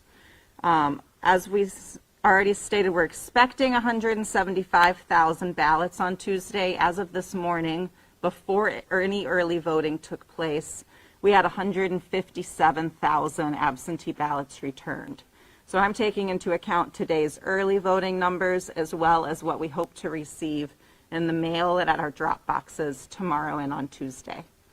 That's about 50%, right, that are already in? Yes. And so you said 7 a.m. you can start counting on that day. Is that when this room kind of comes to life, you start counting those absentee ballots? Yes. So getting into this room with 400 people will take us some time. We ask everyone to arrive at 6 a.m. So once we have everyone in and settled, we will start. We hope to start right at 7. And then the first thing that our tabulators will do is they review the envelopes to make sure we haven't missed any that are missing certifications. Then they get run through automatic envelope openers, and then they start to assign their voter numbers. So that is projected to start right at 7 a.m. And Claire, could you remind people at home that if they turn in their absentee ballot on Election Day, they have to come here? So if a City of Milwaukee voter is returning their absentee ballot on Tuesday, on Election Day, they either need to return it to a drop box, one of the 15 drop boxes located across the city, up until 7:30 p.m., or they need to bring it to Central Count at 501 West Michigan. We will have a drop box stationed with staff at the front entrance. Claire, what time do you expect the mail, the last mail to be delivered on Tuesday that you can conceivably get ballots by mail? And why don't you talk about the mail? Just give me a little, because it's interesting when you've told me how good it is. So yeah. Share that with them. So we have a very close and very open relationship with the local postal service. Yesterday they delivered 600 additional mail trays within about 30 minutes notice when we asked them, because we needed additional mail trays for sorting.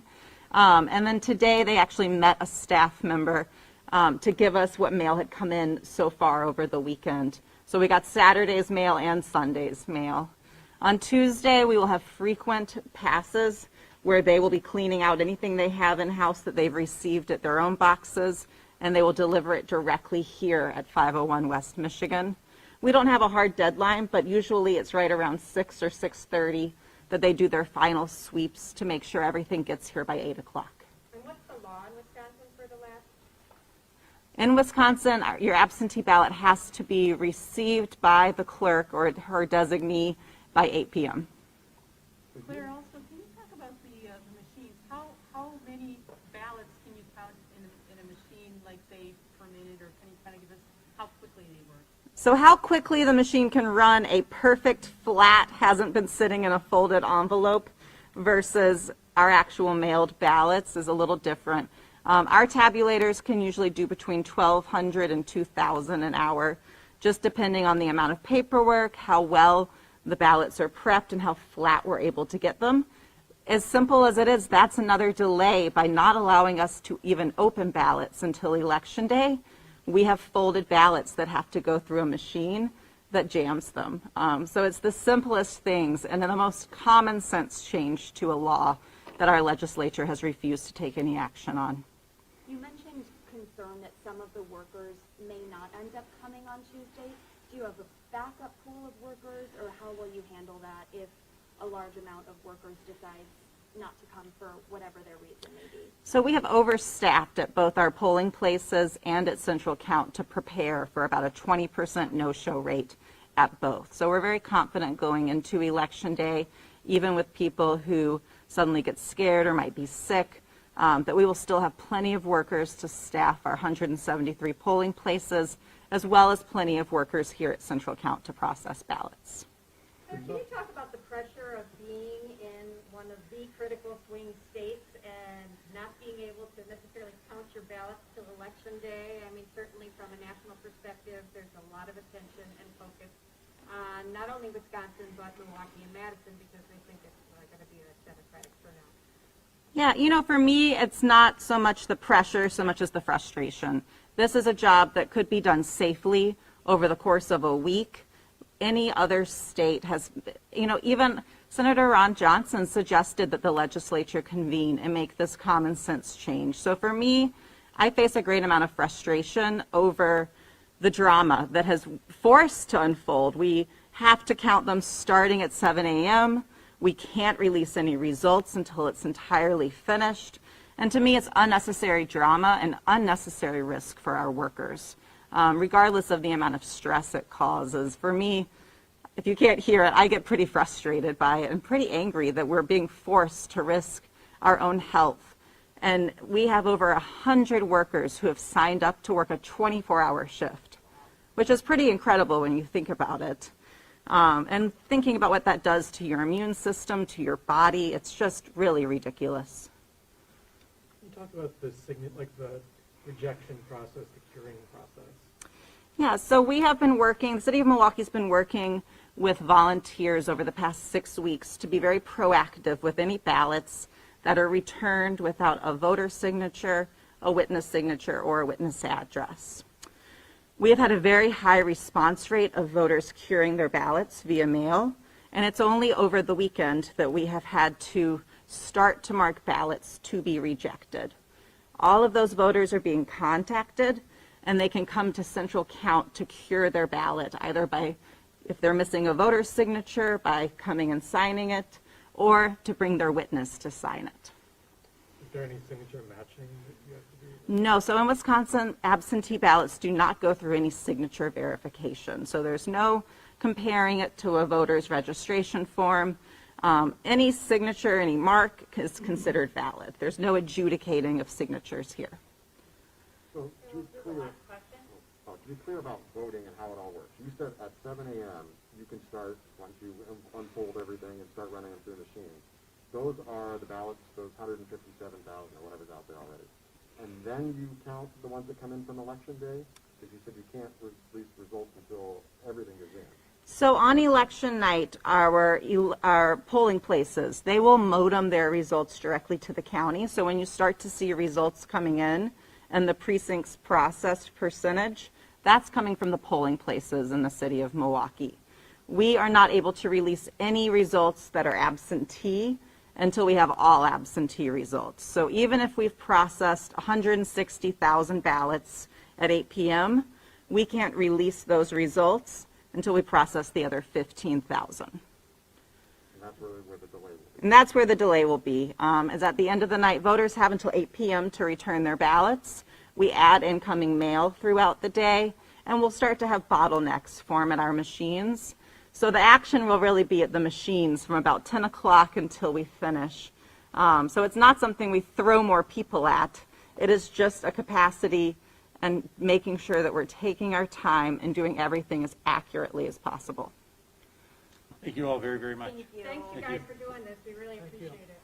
Good job. It is hard to talk in a mask. Yeah. You get out of breath. Yeah. I always take it off. I felt like I was about to cry, but I was just out of breath.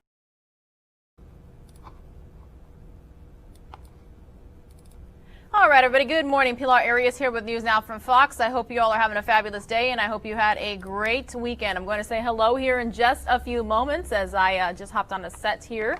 So I'm actually going to say hello to you all. So, hi. Hope you all had a great Halloween weekend. Thank you so much for watching News Now from Fox. We are following both Joe Biden and President Donald Trump's campaign events all across the country today. We're certainly going to have you covered. Whatever happens live, we will have for you. We are on standby right now for an update from New York City Mayor Bill de Blasio, their latest COVID-19 numbers. It'll be interesting to see in the next couple of weeks if there's any COVID-19 spikes across the country due to spending the holiday weekend together. And a lot of people are looking ahead to Thanksgiving already now that we are officially in November. We are also waiting for President Trump rally. We have a live picture here of the first event. He has already left the White House. As soon as he gets there, we will bring it to you right here on News Now from Fox. But again, I'm going to take you out to Kamala Harris held an event yesterday. It's about 24 minutes long. And then if any news breaks, anything starts happening live, we will cut to it. But again, you are watching News Now from Fox. My name is Pilar Arias. Thank you so much for being here.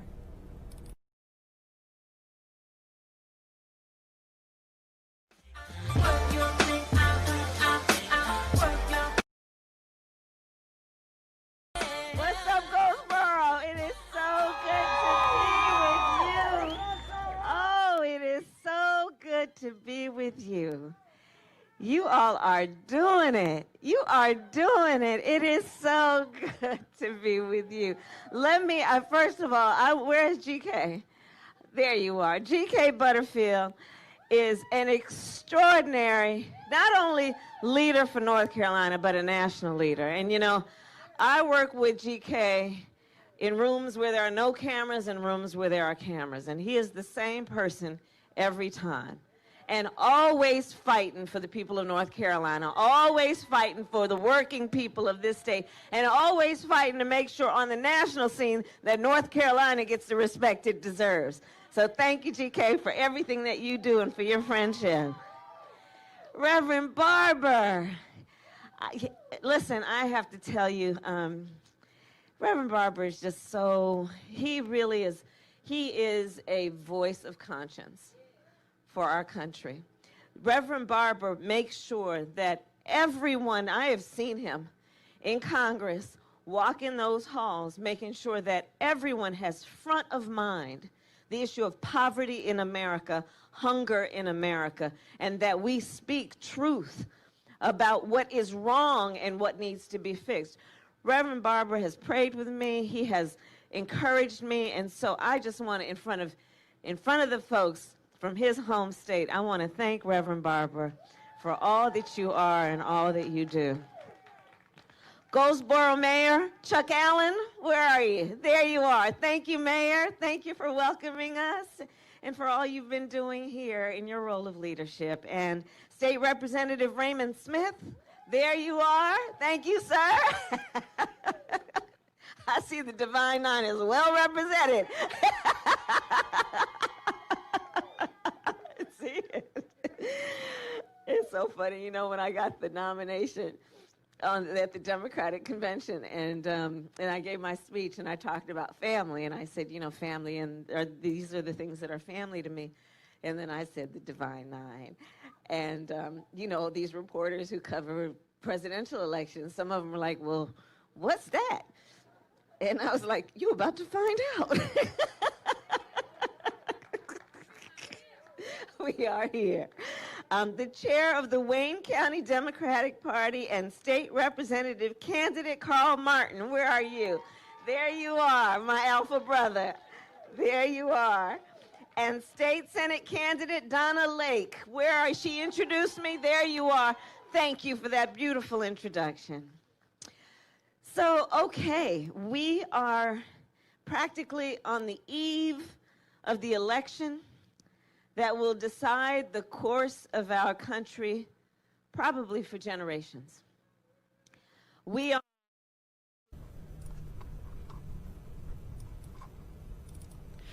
I'm going to switch gears here, everybody, really quick, bring you out to Ocoee, Florida. Descendants of the victims of the Ocoee Massacre of 1920 commemorate its anniversary by walking through a new exhibit at the Orange County Regional History Center. 100 years ago today, an unknown number of African Americans were killed in Ocoee after a man allegedly after a black man tried to legally vote. So again, we're bringing you out here to Ocoee, Florida, and this is live right here on News Now from This proclamation Fox. came after years of hard work by our late Mayor Lester Dabbs, our Human Relations Diversity Board, members of our commission, and our community. When I used to get questioned about the events of 1920, I would get angry. Angry because that is not the place Ocoee is today. Angry because that is not who I am. And I will tell you that these 3 years ago, when members of our diversity board traveled to Montgomery, Alabama, I felt anger again. Anger towards those who had such hatred in their hearts they would inflict such horrors upon black Americans during that period in our history. If there is anyone who has not been to Montgomery, Alabama, you need to go to Legacy Museum. I would highly recommend it. It is life-changing. I know it was for me. It made me realize that just how these descendants must feel about what happened to their family members 100 years ago. I have never walked a mile in the shoes of a man persecuted based on the color of his skin. I haven't had to try and explain to a child why something happened to him because of the color of his skin. But I can do something. I can try harder every day to be more inclusive, to be conscious of how I say things, to stand up when someone is wronged. We are all created equal. We need to work together to be examples of a community where not only are we created equal, but most importantly, treated that way. We have an opportunity to be an example. I am challenging every citizen in Ocoee and Orange County to lead by example and treat others the way we want to be treated and be a place where we can refuse to stop until we have reached our goal as equals. Thank you. Good morning.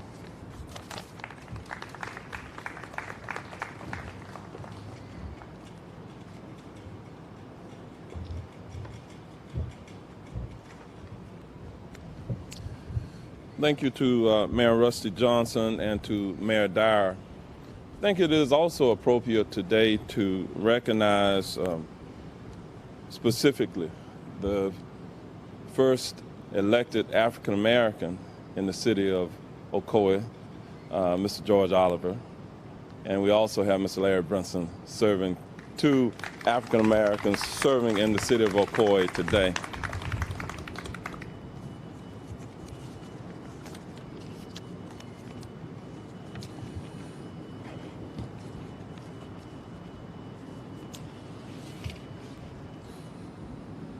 It is my pleasure at this time to introduce several of the family members who will come forward and offer a few comments. Let me kind of read them in order. First, we'll have Ms. Noree Spicer, who is the great-grandniece of John and Lucy Hickey. She'll be followed by Mr. J. Carl Devine, the grandson of John and Roxy Williams, and the great-grandnephew of James and Anna Eason. Then Miss Gladys Franks Bell, the granddaughter of Daniel and Carrie Franks, the daughter of Richard Allen Franks, the great-grandniece of July and Estelle Perry. Then we'll have Miss Jacqueline Perry Blaylock, the great-grandniece of July and Estelle Perry. And then Miss Pamela Swartz with the History Center will provide the remarks on behalf of Camilla Wilson Barnes, the great-granddaughter of Jack and Annie Hamilton. Please come forward in that order.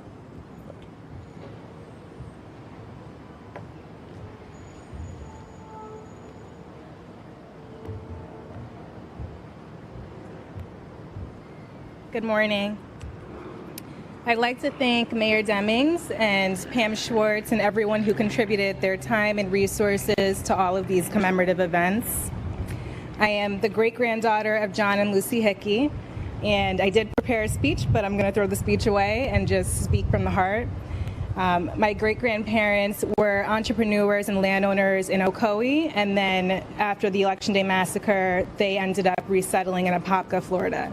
So in Apopka, Florida, they resettled, they were able to purchase land again and to attempt to rebuild the wealth that was lost and stolen. They were people of integrity, they were honest people, they valued ownership, they valued family. And I can only imagine how they would feel today knowing that everything that they endured is now being brought to light, and to know that their truth is being told. and acknowledged. I think that we are approaching a pivotal moment in this country again, and even though it's 100 years later, there are still wounds to be healed and there are still things that need to be addressed. So if I can just leave everyone with one thought, one feeling, is to have the heart to be empathetic and to show empathy in everything that you do, to have the courage to be fearless, and to just have the desire to create change. Thank you.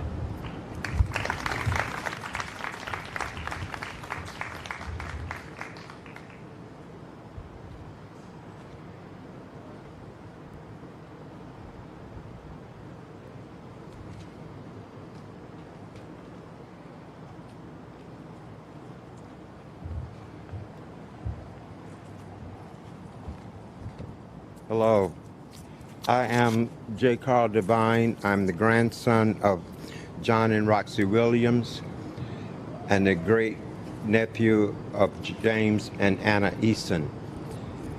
My grandparents moved from Georgia to Ocoee to start a new and better life. My granddad was a minister. They burned his church, burned their homes, ran them out of Ocoee. My grandparents had to go to Webster, from Webster to Lakeland, Groveland, and Arcadia. I still carry the emotional pain that I experienced from listening to them. Most of my life, growing up, I heard about Ocoee. They never got over the fact that people ran them off their property and took their land from them. And it's an emotional stain that we still experience because we were close to it. We weren't there, but we experienced that pain for a long time, and we still do. And I appreciate the commemorations. I appreciate the celebrations, but let's not forget the reparations. Thank you.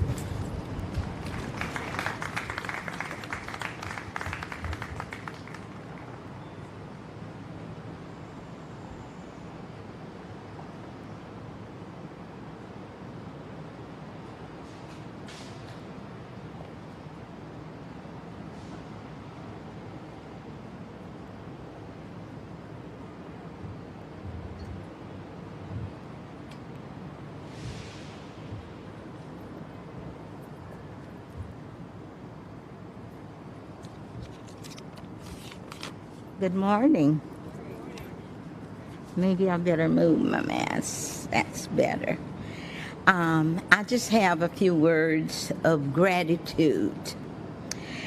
I would like to thank everyone who has spent tireless hours working on research pertaining to the history of my great-grand-uncle July Perry. Many of you have done lots of interviews to get to the truth about the 1920 Ocoee Massacre.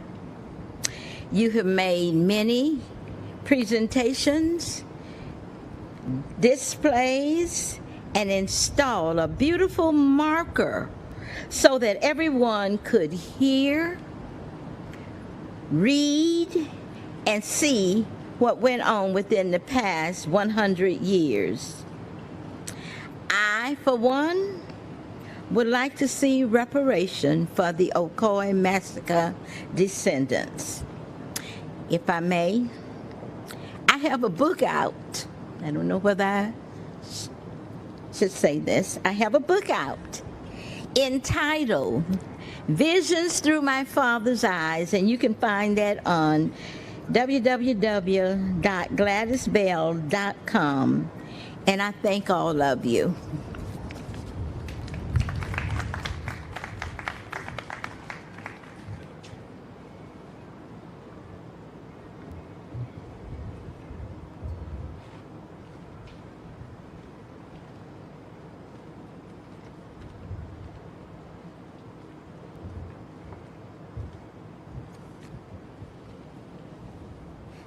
Good morning. How is everybody? I'm gonna need y'all to talk back to me. Good morning. All right now. First of all, I want to say thank you to each and every one in their respective places that have allowed for this tribute to occur. I am Jacqueline Perry Blaylock. I am the great niece of the Honorable Julius July Perry, a man that knew and understood the value of voting in 1920. I am his legacy, and some of you are a part of his legacy as well. We must continue to seek justice for the unjust by expressing and utilizing our rights to vote. Our ancestors, some of all of you who fought, who died for that right. We must continue for our future generations so that they understand the importance of utilizing and exercising their right to vote as well. We all have heard the stories of what had occurred, but now we must move forward. It is a great honor to be here and to participate on this day as we honor our ancestors. But I want you to understand something. If you truly, truly want to honor your ancestors, vote.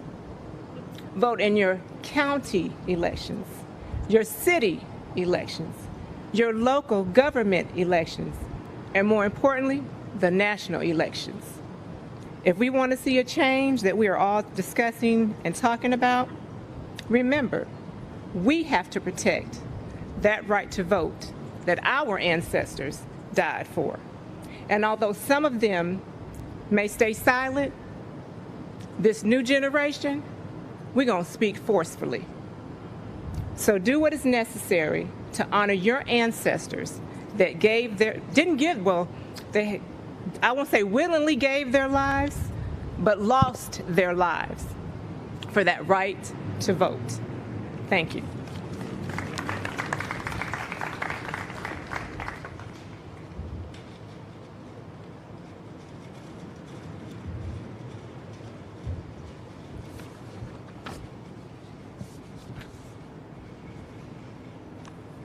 Good morning.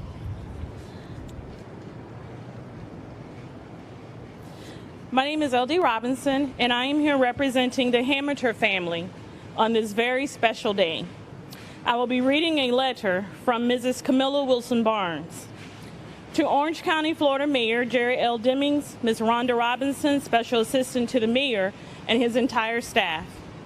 The Dr. Martin Luther King Jr. Initiative, and the Orange County Regional History Center and its staff. A special recognition to Chief Curator Ms. Pamela Schwartz of the Yesterday, This Was Home, the Ocoee Massacre of 1920 exhibit.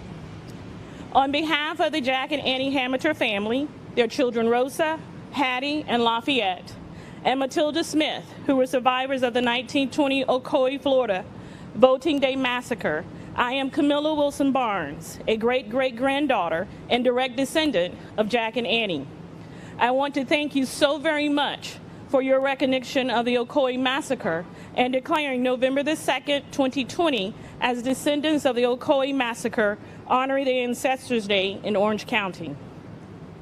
I'm very honored to learn of the events occurring because of my great-great-grandma Hamilton's wise actions. I only wish she and Grandpa Hamilton were here to witness these events. After all, it is because of their wise decision to write for help and clever actions to hide the letter amongst kumquats that we are celebrating today. It's my deepest desire to be present to speak to you personally, but the necessary precautions with protecting my health from COVID-19 will not allow it. Again, I will say, it was hard, it was horrible, and it was sad. And then it taught us strength, which we live and exercise today. Ms. Camilla Wilson Barnes, thank you.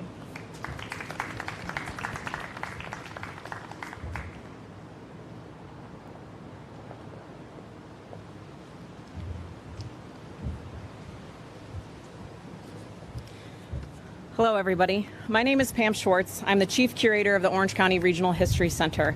I just want to thank all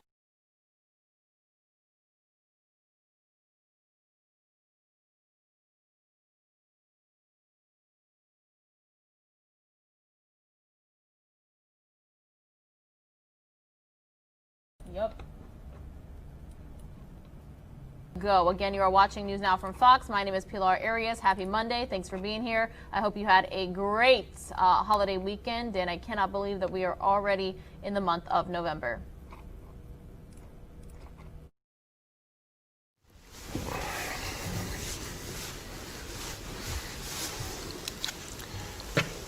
Good morning, everybody. Well, here we are. We're starting one of the most important weeks, arguably, in the history of this country and this city. This week where this decisive election will happen. And we're all getting ready in so many ways. And everyone is feeling the intensity of this moment. We've been waiting a long time for the chance to express our views, make our voices heard, make our votes count.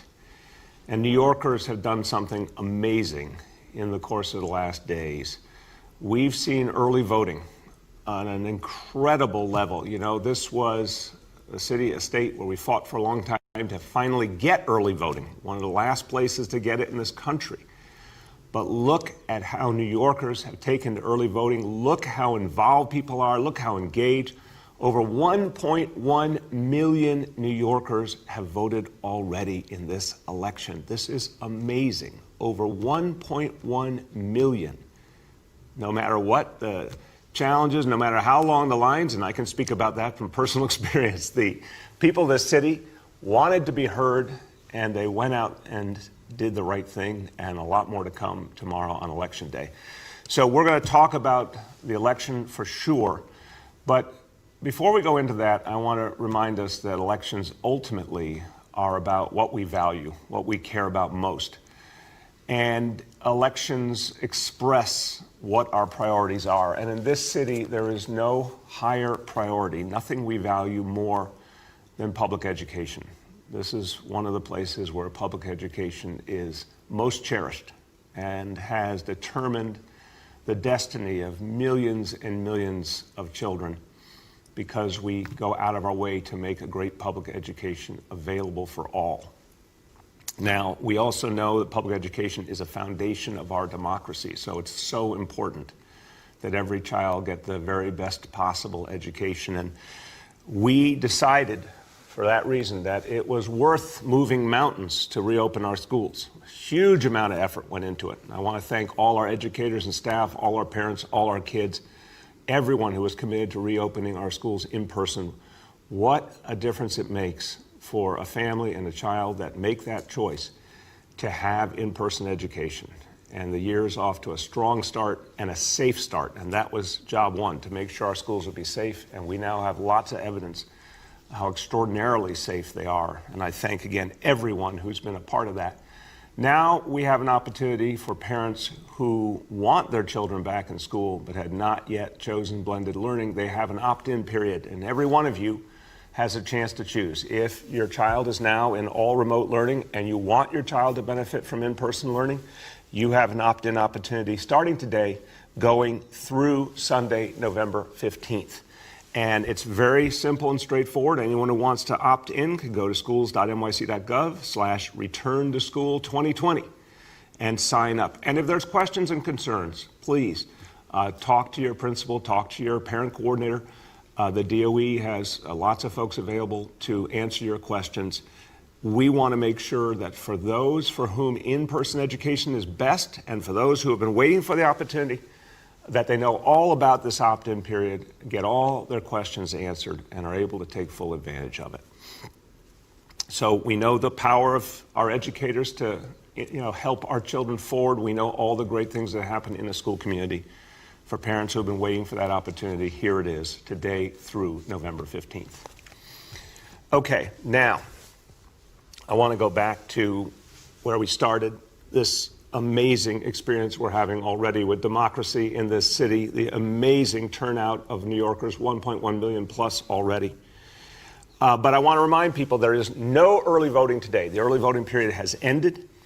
But tomorrow, of course, polls are open in this city, 6 a.m. to 9 p.m., 6 a.m. to 9 p.m. You can find your poll site by going online. If you're not sure, you can go to voting.nyc and get the information you need about where to vote. Now, we want people who haven't yet voted, either early voting or absentee, to have all the information they need to vote in person, and we want people to know that it is safe. We want people to know that when you go out there, it will be safe and secure.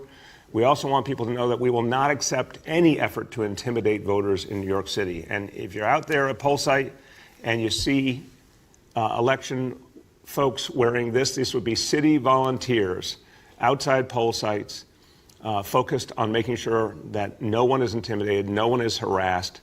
The Election Observer Corps is going to be out there in force, over 500 volunteers, lawyers and city officials, people who are giving their time of.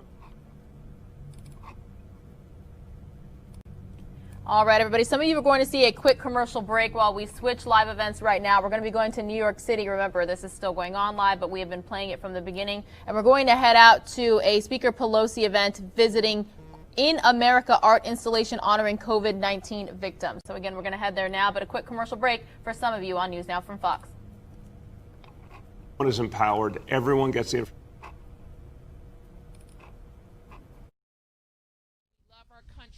And that we're always going to do our part. So, Madam Speaker, on behalf of all of us, thank you very much. I also want to acknowledge Chef Jose Andres, who responds to emergencies around the world, and we've seen that he's willing and able and very competent in responding to emergencies right here at home.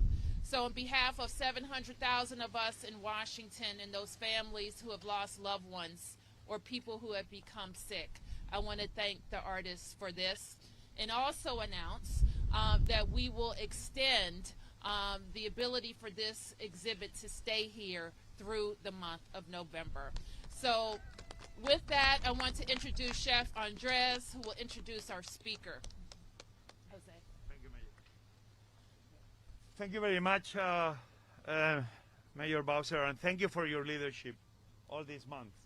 To be a leader in these moments is not easy. And we see when leadership steps up. Actually, I'm not so happy that this is happening at RFK. I think this should be happening right on the grounds of the White House. Because in a way, we need to be reminding our leader, that to die shouldn't be political. To live shouldn't be political. Should be the very simple right that every single man and woman under one flag that live in America is what our leaders should be doing, taking care of we, the people. My mom was a nurse. My father was a nurse. These flags here symbolize many of the nurses and doctors that die trying to protect the lives of others. Doctors and nurses at the times didn't even have a simple 10-cent mask to try to save their lives. So here I am as a proud Spanish immigrant, one more guy saying, unfortunately, this count is going to keep increasing. And we need leadership that will make sure that every American life counts. So without further ado, I want to be introducing a person that I cannot believe she's so brave to be without a coat. If you talk about in these days that we talk about a strong man, let me introduce you a strong woman, Speaker Pelosi. Thank you very much, Jose, not only for your wonderful introduction, which I'm sure my grandson Thomas will appreciate, but for being such a source of charity to so many people. Whether it's a government shutdown and people didn't have jobs and were not being paid, you fed the people. Whether it was hurricanes, earthquakes, whatever happens, fires, you are there to feed the people. You are a source of great charity. And that's why it's such an honor to be with you today. So let's start with the three most important, the virtues: faith, hope, and charity. Suzanne Furstenberg and her husband Doug and their children have faith. They believe that the arts will send a message to make the change that is necessary. They believe that this impression will inspire people, will make them sad, but also make them strong to say, what can we do to stop this? I've known Doug and Suzanne for over 30 years. I remember when their children were born, so it's a personal privilege for me to be here with them today and to see this remarkable demonstration of the arts. I always believe that the arts can bring us together, whatever our differences, because we cry together, we mourn together, we're inspired together. And that faith, if you didn't have faith that it could make change, you wouldn't be doing this. So thank you for your deep faith. And that faith is in the goodness of others, and the faith in the goodness of people who is like Jose Andres. But as I said earlier, a source of great charity. A source of great charity. It's such an honor that he is here, and my understanding is that some people want to make contributions, and that you probably will announce that it will be to feed the hungry. A biblical call to feed the hungry that Chef Andres honors all the time. So we have faith in the goodness of others that gives us hope. That is our mayor. She is such a fabulous leader. She sees it all in perspective. She sees it all in perspective. She leads with strength, with charity, with faith, and she therefore gives us hope. The mayor has had one of the biggest challenges because so many things have been happening around this and everything that goes with it, without going into any detail there. But I have seen her in action, and it fills me with emotion to see her standing with John Lewis when he made his last appearance in Washington, D.C., on his way home to Atlanta, to go on his way home to heaven with the mayor at Black Lives Matter Plaza on that occasion. But it said so much, the visual, it said so much about all that people have been through, but the hope that we have for the future. So Suzanne and Doug, and Suzanne, especially to you, the artist, I know people are going to be coming to write names on these flags as well of loved ones that they have lost. It's almost incomprehensible that here in America this would happen.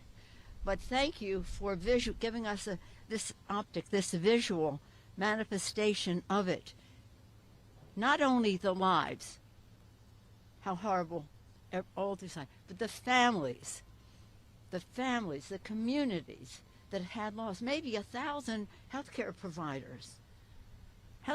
They risked their lives to save lives, and now here they are in this display. So thank you, Suzanne, for giving us this opportunity. How appropriate at RFK, because RFK devoted his life to faith, hope, and charity. So I'm honored to be here with all of you. I'm honored to be with my grandson and my daughter, so that they could see what you made a decision to do, and all that is involving your family to plant these flags. And Mayor, it's wonderful that it will be here until the end of November so that many more people can see this. Thank you all very much. Let us always pray. Thank you. Thank you so much, Madam Speaker. We'll now have you plant a flag, and Jose Andres as well. Just to make a note, people have asked if they could contribute to this cause. The greatest contribution is to contribute to Jose Andres' wonderful efforts, because we've got to keep everyone safe and fed throughout this long winter that approaches. Thank you.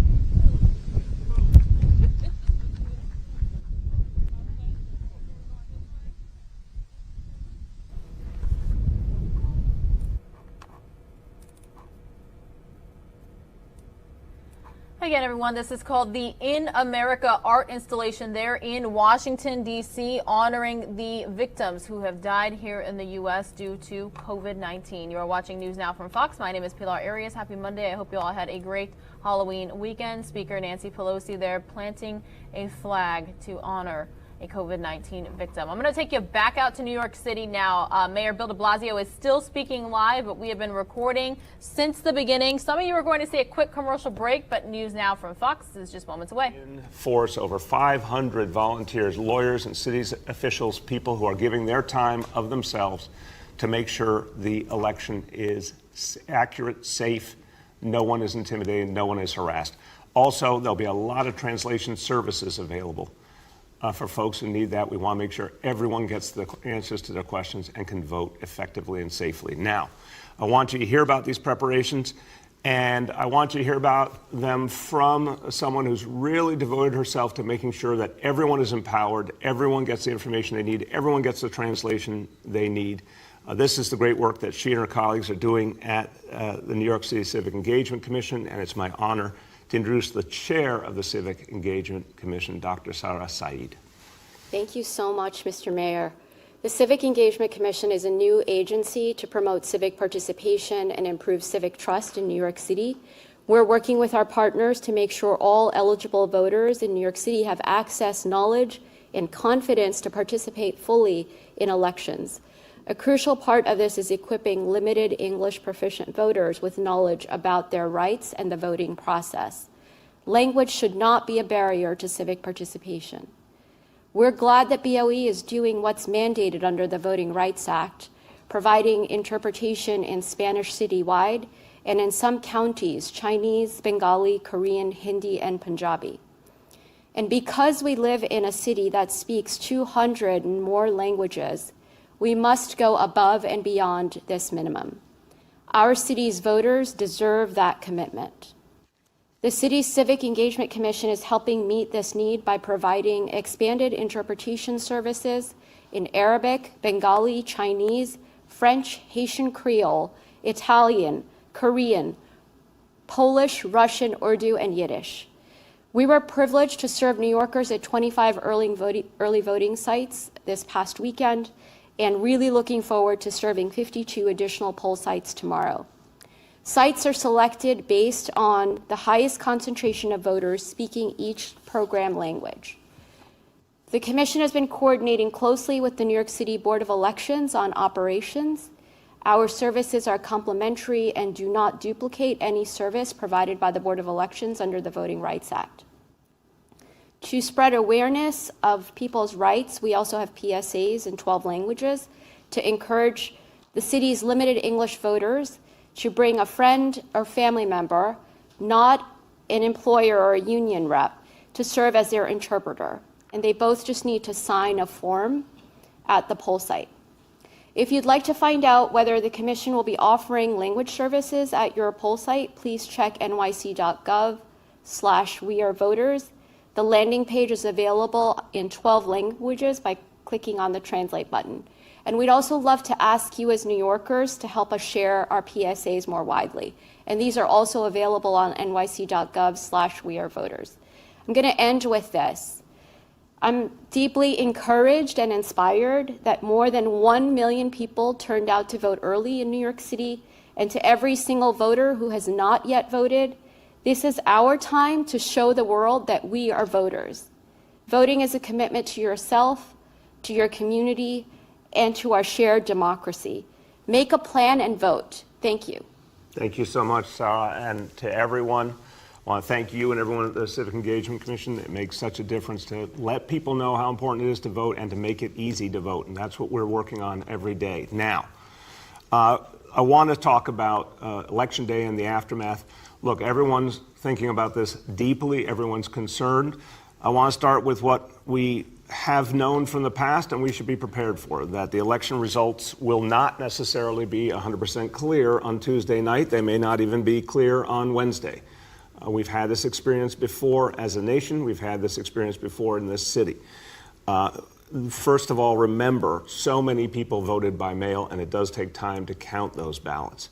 And in this city, those ballots can come in after Election Day so long as they're postmarked by Election Day. So it's natural that the count may take some time. There's tremendous concern, obviously, about everything happening out there in the country. But look, let's look at the facts. Right now, we don't see any example of a voter fraud in this country, in this city, on any widespread level at all, almost no incidents of it. We know that the count historically can take time, and the more mail-in ballots, the more time it takes. This is something that's a part of our history, but also a part of our history is the ability to keep going and keep having orderly elections and keep having a peaceful transfer of power, no matter what is happening in this country or this world. That was true literally in the midst of a civil war in this nation. It was true during the Great Depression. It was true during world wars. We have to remember what a strong, clear American tradition it is to have that peaceful transfer of power, to have every vote get counted no matter how long it takes, and to respect the results. And obviously, we understand that there's a right way to express views and a wrong way to express views. And right now, we're all very troubled seeing the President of the United States question in advance the validity of the election. We've never seen that before from a president. We've never seen a president encourage voter suppression and harassment in this kind of fashion. The American people are going to have the final say here. And like New Yorkers, over 1 million New Yorkers have voted early, over 95 million Americans have voted early, which is amazing and inspiring. So we are in an unprecedented time. There's a reason people are so worried. But I want folks to know this city is prepared. I want folks to know that for those who want to express themselves about the results, the way to do that is peacefully. That will always be honored. But the most important thing right now is to focus on the task at hand, to make sure that every single New Yorker votes and that their right to vote is protected. And that's what this city will do. Okay, let's now talk about our indicators for today.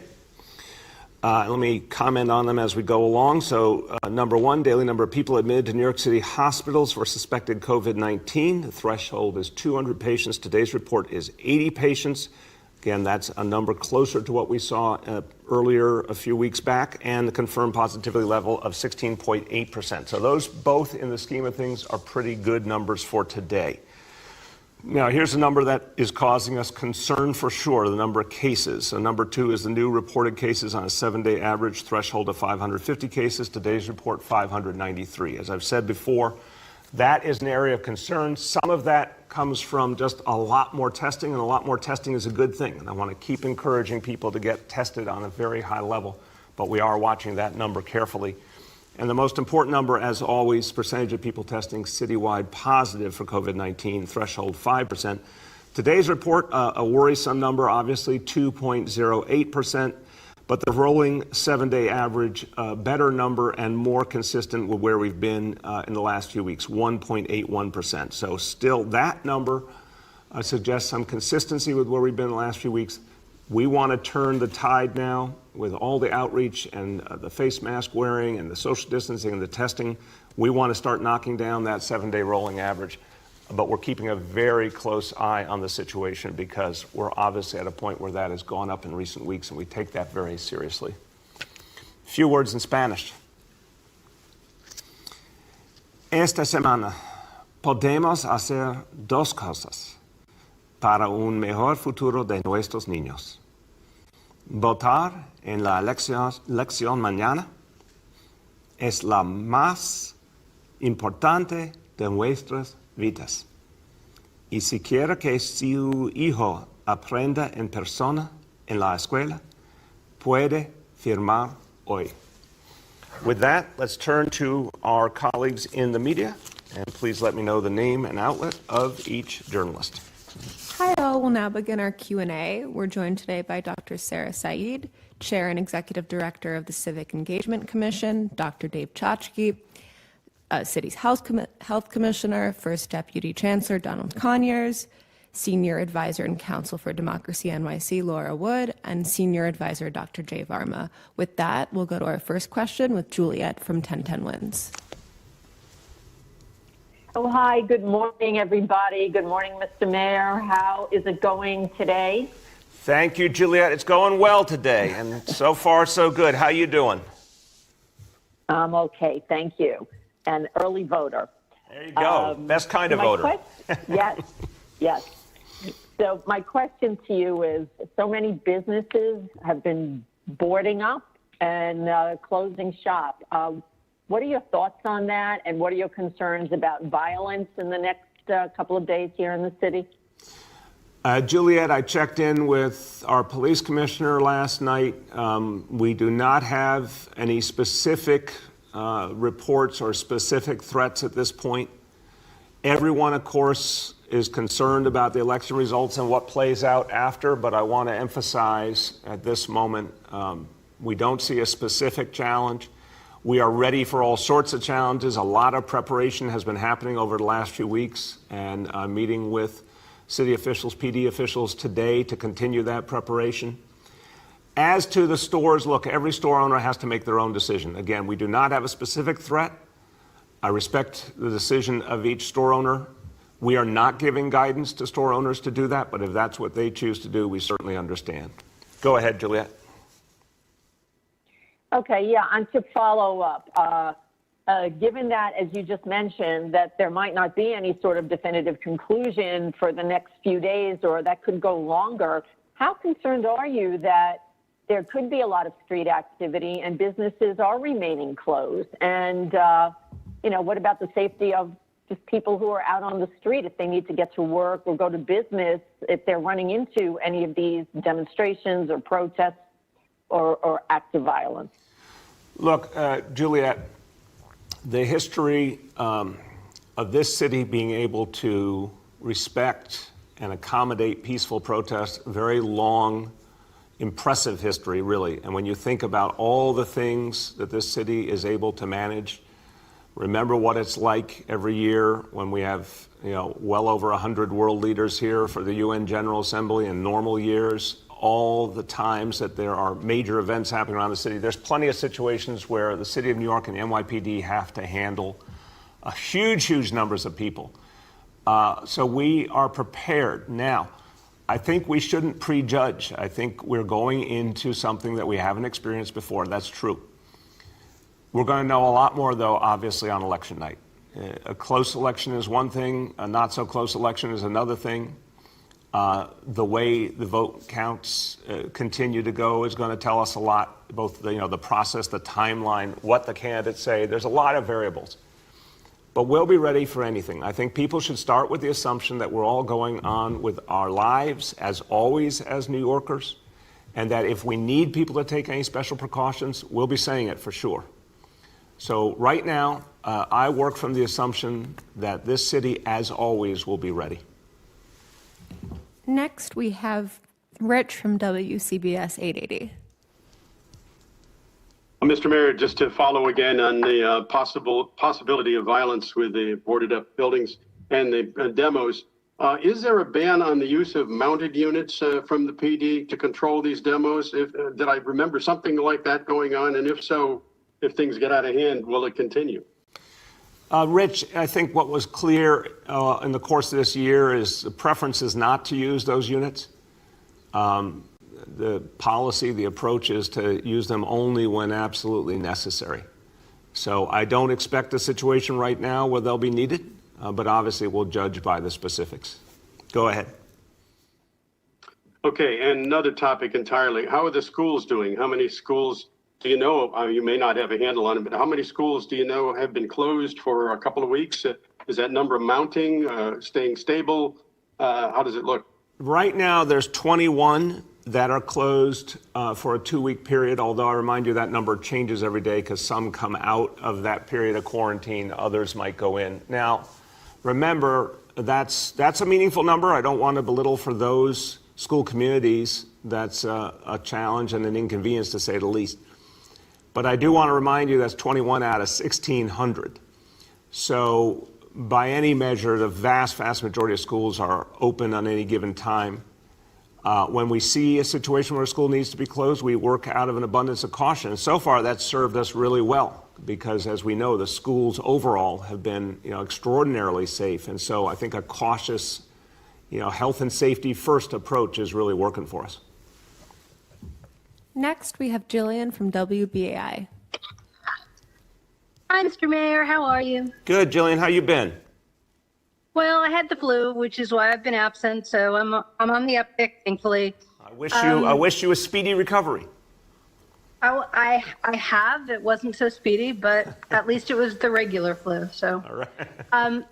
Yeah. So I wanted to start with a question along the lines of my previous question regarding the Brooklyn Botanic Garden, which I'll have to get back to another time.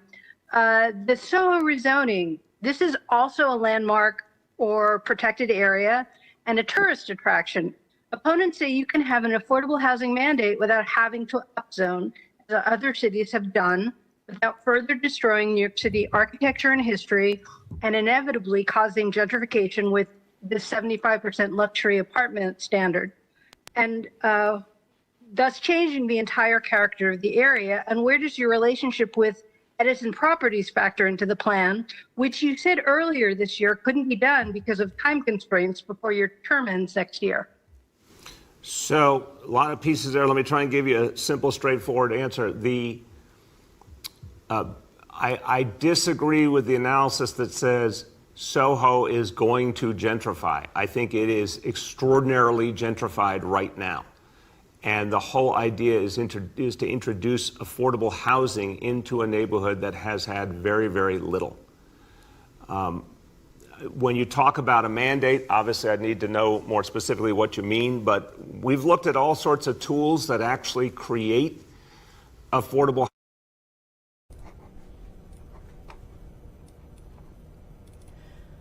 We have Kamala Harris speaking live right now ahead of, I believe she just got off the plane here, but again, she's speaking with reporters and it is live, so I'm going to take you there really quickly here on News Now from Fox.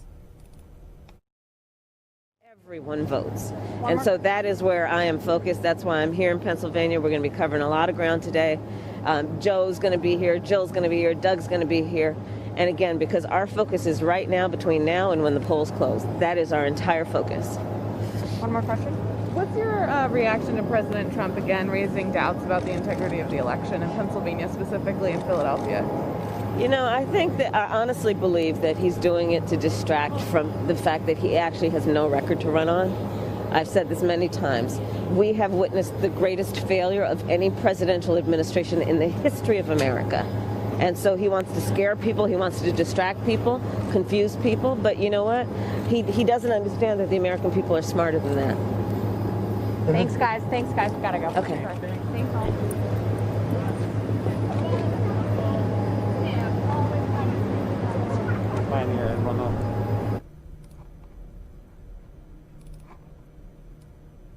All right, that's Kamala Harris in Pennsylvania. She said they're going to be extremely busy all the way through the polls close tomorrow. I'm going to take you back out to New York here. Some of you are going to see a quick commercial break. Again, you are watching News Now from Fox. Happy Monday. My name is Pilar Arias. Thanks. We've looked at all sorts of tools that actually create affordable housing and came to the conclusion that mandatory inclusionary housing was the way to go. That we think rezoning's done the right way, produce a lot more affordable housing, and that you can depend on it being produced compared to other strategies. So to me, this is about taking a neighborhood that is thoroughly gentrified, that doesn't have an opportunity for folks, lower incomes, to live there, and creating that opportunity.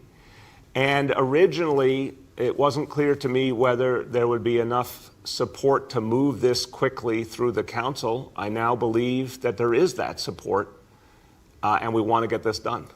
Go ahead. Thanks. I'll have to follow up on that another time, because the second part of my question has to do with the small businesses, New York City small businesses, who are suffering immeasurably right now because of the pandemic, and many won't survive or have already closed. So why is the city even considering any way to facilitate big box stores to proliferate as the upzoning currently does, when they clearly don't need help? There are now 2 targets in the East Village alone, and will invariably push out the last few in independent small businesses that manage to survive. Well, let me just clarify, Jillian. You're saying big box stores in terms of the Soho, NoHo rezoning? Yeah. Yeah. I appreciate the question. I would say, first of all, I haven't had the impression that that's a likelihood in that area, but fair question. I think the bigger problem in that area is what we've seen in a lot of Manhattan retail of all kinds starting to decline rapidly. This was a problem before the pandemic. I talked about it in the State of the City back in the beginning of the year. This is a growing problem now. So the notion that the restrictions currently in Soho, NoHo really inhibit retail, and that's not good.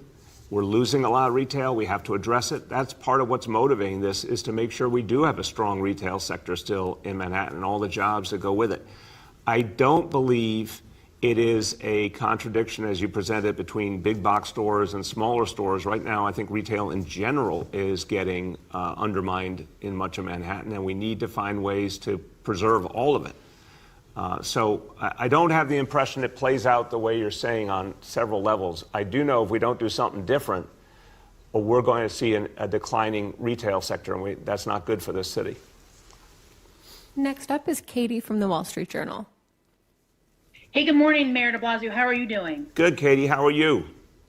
I'm great. My first question is in regards to the pro-Trump parades that were around the city yesterday. I know they blocked traffic on some of the bridges and also New Jersey, which isn't your concern.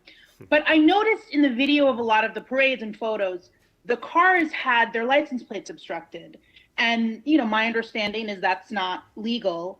There were plenty of police there. I don't know if there were any. I know there were arrests related to unrest against those parades, but I'm curious if you've seen these videos and if you can explain how cars can drive around New York City with both front and back plates obscured without police intervention if there wasn't. Yeah, it's a good question, Katie, and I have not seen those videos. I had not heard that report before. That certainly worries me. You're right, it's not legal to obscure your license plates, and that should be addressed. I'm certain sometimes if there's multiple things happening, that officers need to focus on other things first, but it should be addressed going forward. That's not something that is acceptable, and we will certainly follow up on that. Go ahead.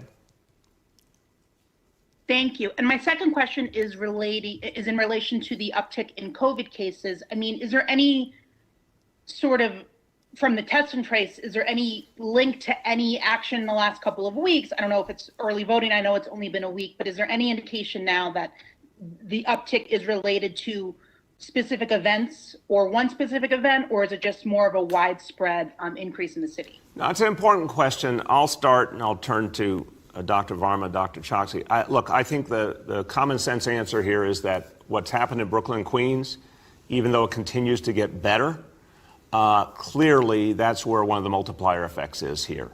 We've seen a lot more testing in the areas affected in Brooklyn, Queens. That's really, really good. That obviously increased the case numbers, though, the positive cases. And in a case like this, the infection spread through a community, through a family, it's going to have a bigger impact than just a short term. I don't see a nexus to early voting at this point. I think it's the combination of the impact of a relatively meaningful slice of Brooklyn and Queens, and then it's also what we're seeing from around the country, the larger increase, and some of that, less of that than other places, but some of that manifesting through travel. Dr. Varma, then Dr. Choksi. Great, thank you. Yeah, we had talked about this a little bit last week. So first of all, we know that about 10% of our cases in the past few weeks have been related to travel. Most of that is domestic travel, and some of that is international travel. Now, for the remainder of the 90%, we can't always track down a common source of infection. But what is common about the different settings that people report and what we find from our investigation of small clusters is basically the same themes that we expect and ties into our prevention messages. Any setting that is indoors where people do not wear masks continuously and don't always maintain 6 feet of distance. So as we said before, indoor activities are more dangerous than outdoor activities. and 6 feet of distance and wearing a mask is the best way to stay safe while indoors.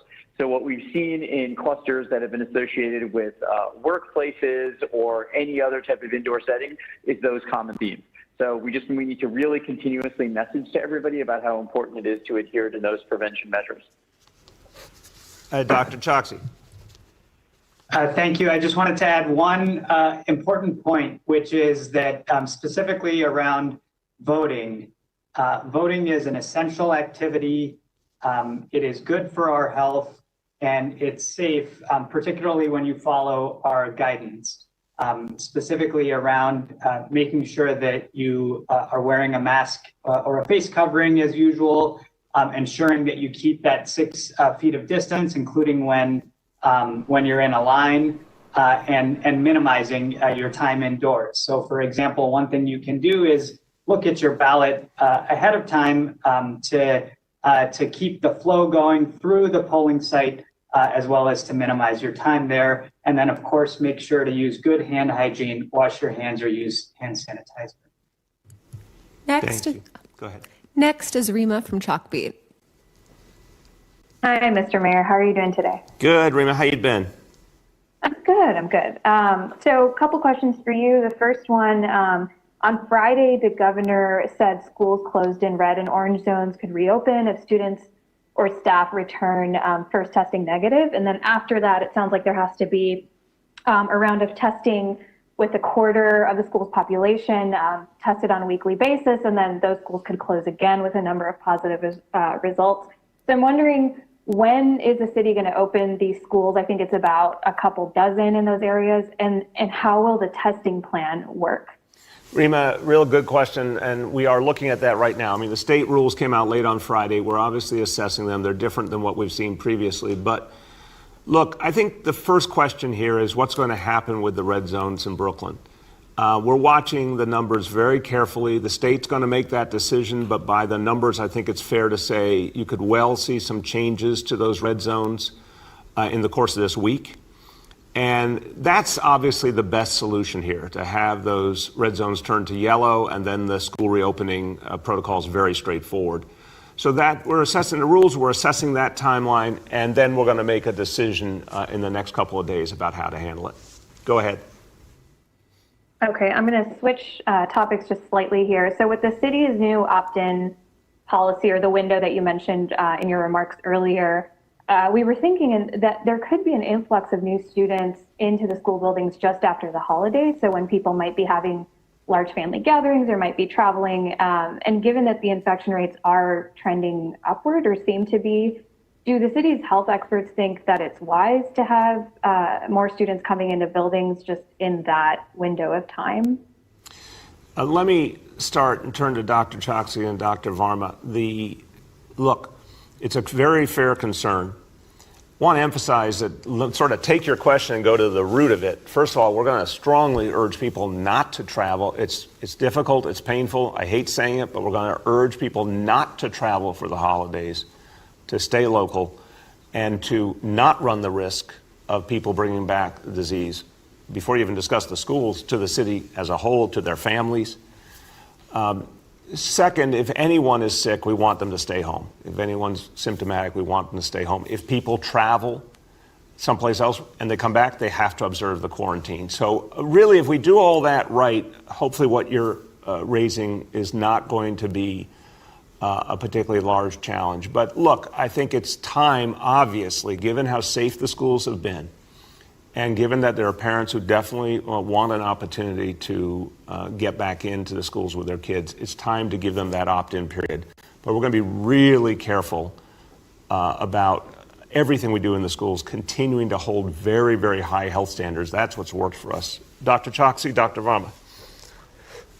Yes, well, I think the mayor covered the major points here. I would just underline two. The first is that in addition to all of those layers of safety that the mayor described that have thus far kept children safe, a very important one is ensuring testing. And so we have very widespread available testing in communities that everyone can take advantage of. as well as the testing that we're offering in schools as well through that random sample approach. So that's the first part of it. The second thing is just to say that, one thing that is often lost in this conversation is just how important school attendance is to the health of children, to the health of students, but also for the health of families. And so that's why it makes it so worthy for us to take this very rigorous approach to safety, which also helps to improve the health of students and families. Dr. Varma. Yeah, and I would add to all of that by saying that if we continue to see higher rates of transmission in New York City like we are right now, it is certainly possible that more members of the school community might get infected. But what we know from our studies and our evaluation right now is that those infections are not being transmitted in the school. That is, just like any New Yorker might be at higher risk potential of getting infection, anybody needs to make sure they're taking all of the important precautions that we talk about. But what we found so far is with our rigorous protocols that, we can keep people safe and make sure the school isn't the place where people are getting infected. But we just need to make sure that everybody, whether they're part of the school community or not, takes all of these precautions in every setting that they're in. Thank you. Next is Ravane from Hamodia. Good morning, Mr. Mayor. How you doing? Many people have called. Hi. Many people have called for alternate side parking to be suspended in red zones. Residents in these areas have been asked during the shutdown to stay home and keep their kids home from school for weeks, although the school shutdown specifically is ending now. Keep the businesses closed and stay home.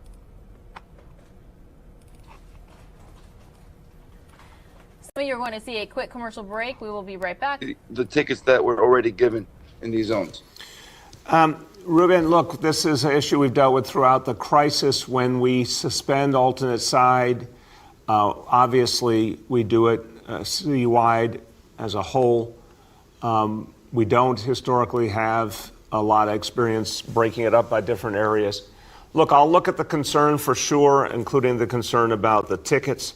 But I'd say right now we do not have a plan to address alternate side differently than we have in the past. Go ahead. You recently announced the Open Storefronts program. Councilman Deutsch has suggested you apply it to non-essential businesses in red zones. You've mentioned repeatedly how outdoor gatherings seem to be much less of a problem than indoor gatherings. In fact, even the large protests in the summer did not seem to spread the virus because they were outdoors. So considering how much the small business owners have been struggling, will you allow this Open Storefronts program to extend to non-essential businesses in red zones? Well, first of all, the Open Storefronts initiative, we're going to do this for the rest of the year, see how it goes. Hopefully, if it goes well, it's something we can build upon. The goal here is to ensure, as you said, that businesses can be outside and can take advantage of more space, more customers, and in a safer manner. Given what is happening in the red zones, I think it's a fair question. We did not initially plan it for use in red zones per se. We planned it as a bigger initiative. It's a fair question, although, again, I want to note my hope and prayer is that in the course of this week, you're going to see the red zones compress and fewer areas needing those kind of restrictions. This is one, again, I'm happy for us to consider and come back with an answer over the next couple of days. We have time for two more. First up is Yoav from the city. Hi, Mr. Mayor. We've written about New Yorkers who are struggling and at risk of losing their things, their property that's in self-storage units. And the Department of Consumer Affairs has exempted the self-storage sector from regulation in New York. So that means there's no cap or standards on fees, rent increases, etc. And also nowhere for people to complain if they think their things were wrongly auctioned off. And currently, many people are at risk of losing their stuff, especially with unemployment as high as it is. So there are some elected officials who are calling for DCA to oversee this sector and create some rules. Just wondering what you think of that idea. Should the industry, which is expanding and very profitable, be regulated in New York City? It's a good question, Yoav, and I won't pretend to be an expert on it, but I'll tell you, when you say here's an industry that may not be sufficiently regulated, that concerns me a lot. Let me find out currently what the division of labor is there between the city and state, and if it makes sense for us to take a bigger role in that. I certainly don't want to see people's belongings mistreated and people as consumers treated unfairly. So if that's something we need to do something more about, let's figure out between the city and the state who should handle that. We'll come back with an answer quickly. Go ahead. Thank you. On the issue of protests, the investigation into how the protests in May and June were handled are still ongoing.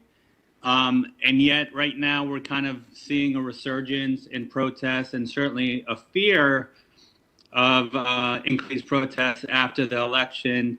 I'm wondering what the timeline is for those investigations, but also is the NYPD specifically adjusting anything they did in May or June that may have been deemed problematic? The timeline, it's very, very soon. I don't have an exact date for you, but very soon on the report coming back from DOI and the law department. I think the bigger question you're asking about the PD and making adjustments, yes, of course there are adjustments being made. The overall effort to address an incredibly challenging experience that this whole city had in May and June, that was one thing, but what we saw that needed to be better was clear, fast response in the instances, and they were few, but they needed to be addressed more quickly, where an officer did something inappropriate. Clearly, better, clearer rules and follow through on protecting legal observers and protecting journalists, but again, needing to make sure everyone is properly registered and their identification is clear. But, those are areas where there needs to be improvement. And making sure that in any situation there's close coordination between the decisions of the officers on the ground with more senior leadership. So those are all areas that I think there's been a lot of work done, and obviously a lot more training for officers to deal with a protest situation. A lot of that training has proceeded over the last few months. So I think there'll be a number of areas where you'll see a different approach. Last, we'll go to Luis from New York. Hey there, Mr. Mayor. How are you? Good. How you been? Good. The sheriff's office did some amazing work in October, shutting down at least 8 illegal parties, bars, and/or clubs. But I'm curious about the people at these gatherings. There were over 500 for the last one, nearly 400 for the one prior, and hundreds more for all the others. Now, I imagine these might qualify as super spreader events, especially considering the indoor setting circumstances. So, are these citizens being reprimanded or at least identified in any way, or are they just being let go? It's an important question, Luis. Thank you. The sheriff's office has done an outstanding job breaking up a number of events over time. I think an important story here is that in New York City, compared to a lot of other major cities in the world, you've seen less of those events proportionally. That's the good news. I think people have taken seriously the rules a lot more here than a lot of other places. But still, you need enforcement, you need consequences, and the sheriff has done that. They broke up 2 major parties this weekend, 2 major Halloween events, effectively gave a number of summonses, including some of the highest level summonses, the $15,000 summonses. So definitely people are being held accountable. But I think your question is a very good one. What is done to help the folks who are there know that they need to get tested? And let's see if Dr. Choksi or Dr. Varma have any information on how that follow-up is done, and if that's an area we need to focus on going forward, making sure that people know if they're at that kind of event. Well, obviously, we'd like to believe they knew already they shouldn't be there, but that they get reminded how important it is to get tested after. Dr. Choksi, Dr. Varma, you want to jump in? Yes, sir. Just to pick up on the last point, the most important thing is for anyone who has been at a large gathering, it's important to get tested immediately. That's important because it helps us both ensure that anyone who has a positive test, who is a case, is isolated, so that interrupts the spread of the virus, but it also allows our contact tracing to commence and make sure that we identify context for that exposure as well. The most important thing is we have to focus on prevention. As the mayor said, the sheriff has done great work in breaking these large events up, but particularly as we get into the colder months, we have to ensure. All right, everybody, this is the final minutes of the update from New York City, election and COVID-19 updates. I'm going to take you out to Pennsylvania now, though, and that's because Kamala Harris is speaking live. We're all about live, raw, and unedited. Joe, we're right very here excited on NewsNOW about from our Fox. day in Pennsylvania. Joe's going to be here. Jill's going to be here. Doug and I are here. Doug and I were together this morning, and then we parted to go our separate ways within the state. And then we're going to all end up. Joe and Jill will be in Pittsburgh tonight, and Doug and I are going to be in Philly tonight. And it's just so good to be here. You guys have been laying the ground for, dare I say, years, and certainly months, weeks, and days. And here we are. Can you imagine the day before the election that is going to decide the future of our country for generations? For generations. And, I don't need to tell you guys what's at stake. We know what's at stake. And, we're all here because we know that we're better, so much better than the guy who's currently in the White House. And, on this eve of the election, I just actually want to talk about Joe. I'm not going to talk about the other guy. I don't feel like talking about him right now. I just don't. I'm going to talk about Joe. So let's talk about Joe and the Joe we know, right? Listen, when we think about the challenges that we're facing as a country, and Joe talks about this all the time, he talks in particular about the 4 crises, right, that are front and center and have converged. There's obviously the pandemic. Now, let's think about this. It is a public health crisis of a proportion that we have never seen. I say it's a mass casualty event that probably is equal or greater to what we experienced in World War II. People are suffering. Over 225,000 people have died in just the last several months, and so many without their family because of the nature of this, to just hold their hand in their last days. And for any of us who have had that awful experience, to not be with your family member, to tell them you love them in those last moments, it's awful. Over 9 million people have contracted the virus. Many, doctors are saying going to have long-term consequences, lung scarring, things like that. And, here's the thing about Joe in a moment like this.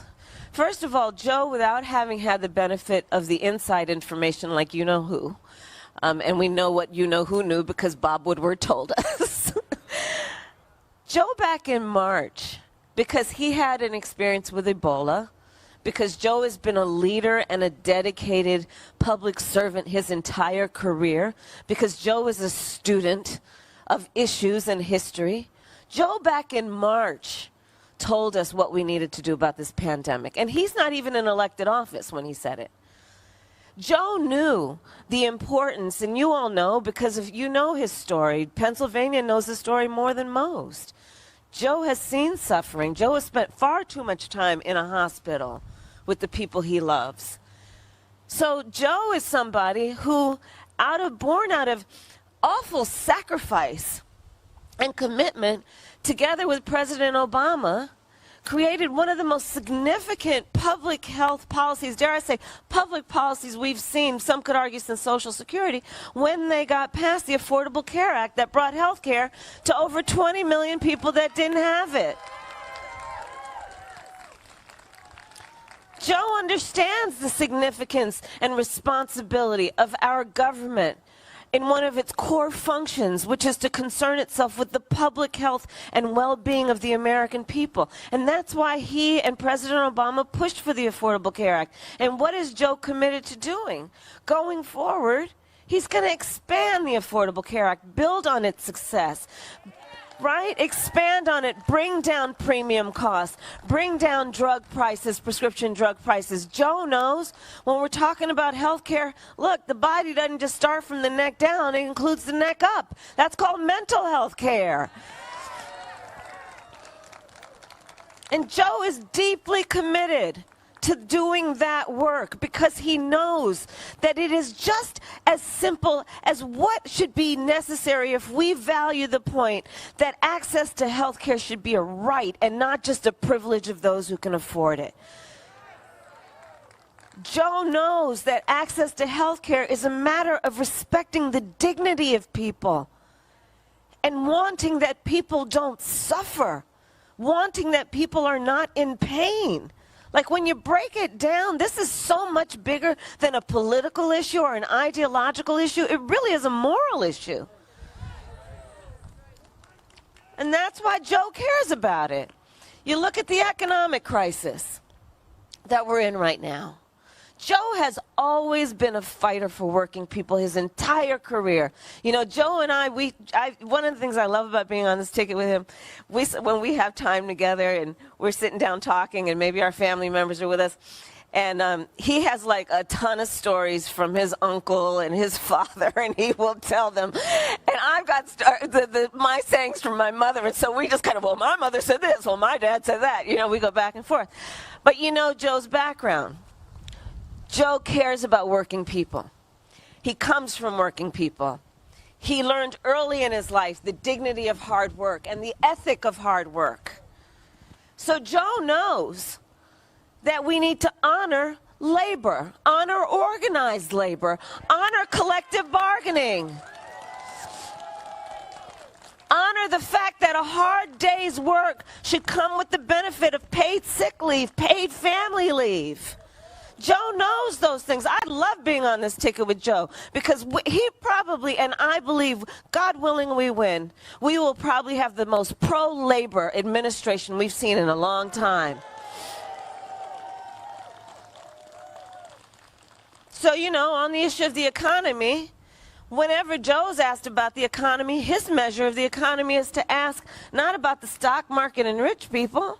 Joe asks, well, how are working people doing? How are working families doing? Which is why we're committed to making sure that taxes don't get raised on anyone making less than $400,000 a year. We're committed to saying working families should not have to pay more than 7% of their income in child care. We're committed to saying that if a student comes from a family that makes less than $100,000. Some of you are going to see a quick commercial break. We'll be right back. It's about the economy. Joe knows that, first of all, that tax break that they gave the top 1% and the biggest corporations in America is just wrong and needs to be undone, and we will undo it. But we also know that the money needs to go to an investment in the people, in working people, an investment in infrastructure, and really following through on a commitment to build up our roads and our bridges, really following through on a commitment, understanding that an investment in infrastructure is an investment in the American workforce, understanding you invest in infrastructure, it's also going to be about a partnership with the building trades, the carpenters, the plumbers, the electricians, understanding they have some of the best apprenticeship programs in the world. And when we talk about building up the skills of America's workforce, that's how you do it. Joe understands. Remember, Joe was responsible for saving the auto industry. Joe understands, listen, we're not going to make a false choice or take a false choice on what we need to do to save the climate with the climate crisis, but we see an opportunity here to actually grow the economy and build jobs. And so Joe has made a commitment. We will invest in America's auto industry so we are the #1 manufacturer of electric vehicles. Because one of the things that you and I know about Joe is in a moment of crisis, and he has faced so many, Joe always sees a moment of opportunity. At his core, he is an optimist because he knows when you face a crisis head on and you work hard, you can actually come through it and maybe even come through it better. So these are the things I think about when I think about Joe and when I think about what's at stake in this election. And everything is at stake. Everything is at stake. You know, we could go through all the policies, we know that, but what's at stake also is what we need to do to recapture who we really are as Americans. You know, we know that the real measure of strength of any human being is not based on who you beat down, it's based on who you lift up. And that's how Joe thinks about us. That's how he thinks about our country, and that's how he thinks about what a real leader looks like. And we need that right now. We are so much better than what we've had to endure these last 4 years. So there's a lot at stake. And we want to make sure that everybody we know votes, okay? Because, you know, I think you all know, and that's why we're all here and keep coming back, because we care about Pennsylvania and because Pennsylvania is going to determine the outcome of this election. So, right? And I love seeing our young leaders here. So we need to do our part. We need to do our part, right? Because this election truly is, as Joe says, about a battle for the soul of our nation. This is what this is. And so here's the thing. You know, I think that, again, we know what's at stake. We know why we should vote. We know the many people who fought for our right to vote. We know why we should vote. We know that there are a lot of folks around the country, including you-know-who have been trying to openly suppress the right to vote, to intimidate, to make it difficult, to make it confusing. You know, and in fact, reporters will often ask me, they'll say, well, what do you think's going to happen? And the day after the election, what do you think's going to happen? I said, look, you know, there's no question that over the last 4 years, our democracy has taken a beating. There's no question. You know, if you think of it as a house, yeah, some of the shingles have fallen off, but the house is still standing. The house is still standing.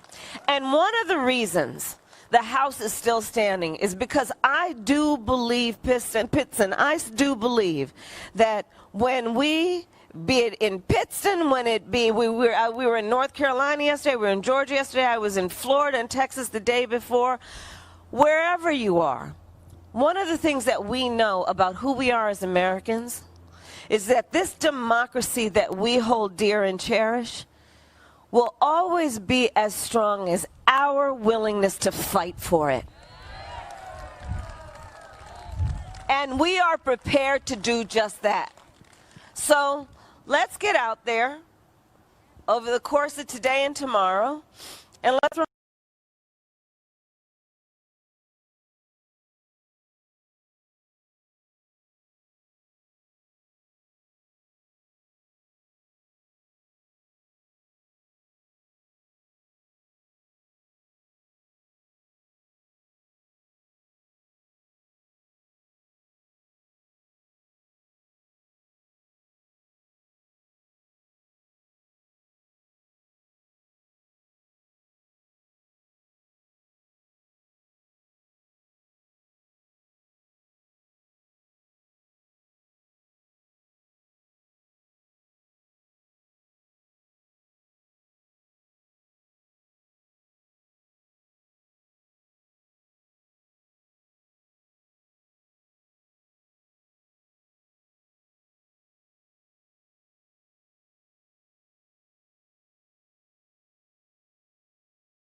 All right, everybody, I was trying to see if the live event was going to come back, but it appears that we may have lost it, and now it came back pretty quickly, but it looks like Kamala Harris is done speaking. We're going to continue to listen in live for just a little bit, but I'm definitely monitoring this feed here because it just cut out on us really quickly, and I'm going to continue to monitor and see what we can bring you here, but we definitely have some other content going on as well if something happens. Empowers us with a plan to beat back this virus instead of lying about it. Imagine if the president had not lied about it and done what he should have done back in March. We're going to get people back to work safely. We'll take on Wall Street in the corporate business model that treats workers as expendable.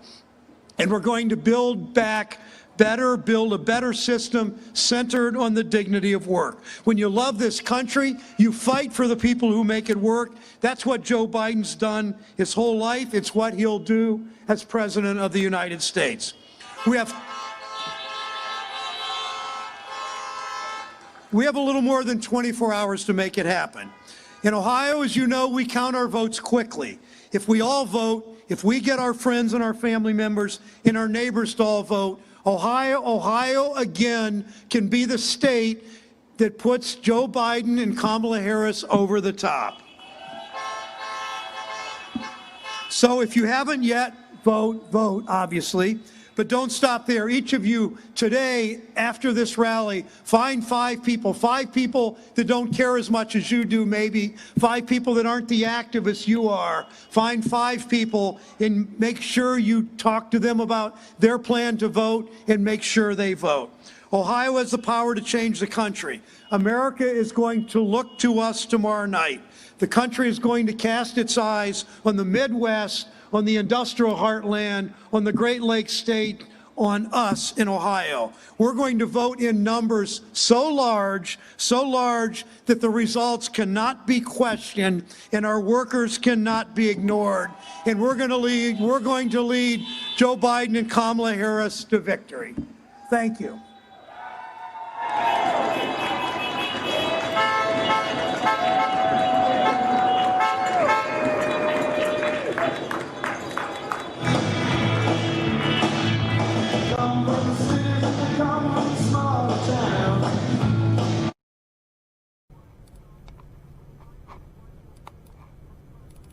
All right, everybody. Again, there's tons of campaign events happening today, and we're going to stay on top of all of them for you right here on News Now from Fox. But for right now, I'm going to take you out to Washington, D.C. We were out there a little bit earlier for an art memorial for COVID-19 victims, but right now we're going to hear from the mayor about the election plans. So again, if there's any questions, comments, concerns, she did speak with reporters a little bit earlier today. So again, this is D.C. Mayor Muriel Bowser right here on News Now from Fox.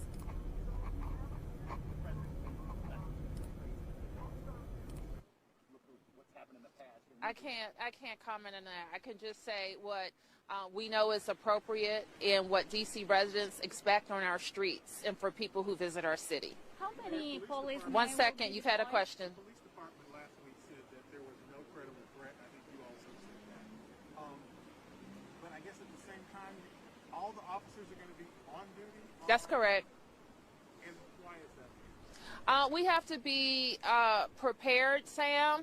We want to keep our streets safe. First, we want people who are peacefully protesting to be safe, and we want to be able to identify and deal with people who might come here for mayhem and destruction. We do have, and I'll ask Chris Rodriguez to talk about if we have any permits. And we have a live campaign event coming up right now. This is Vice President Mike Pence in Latrobe, Pennsylvania. So again, you got both camps, Democrats and Republicans.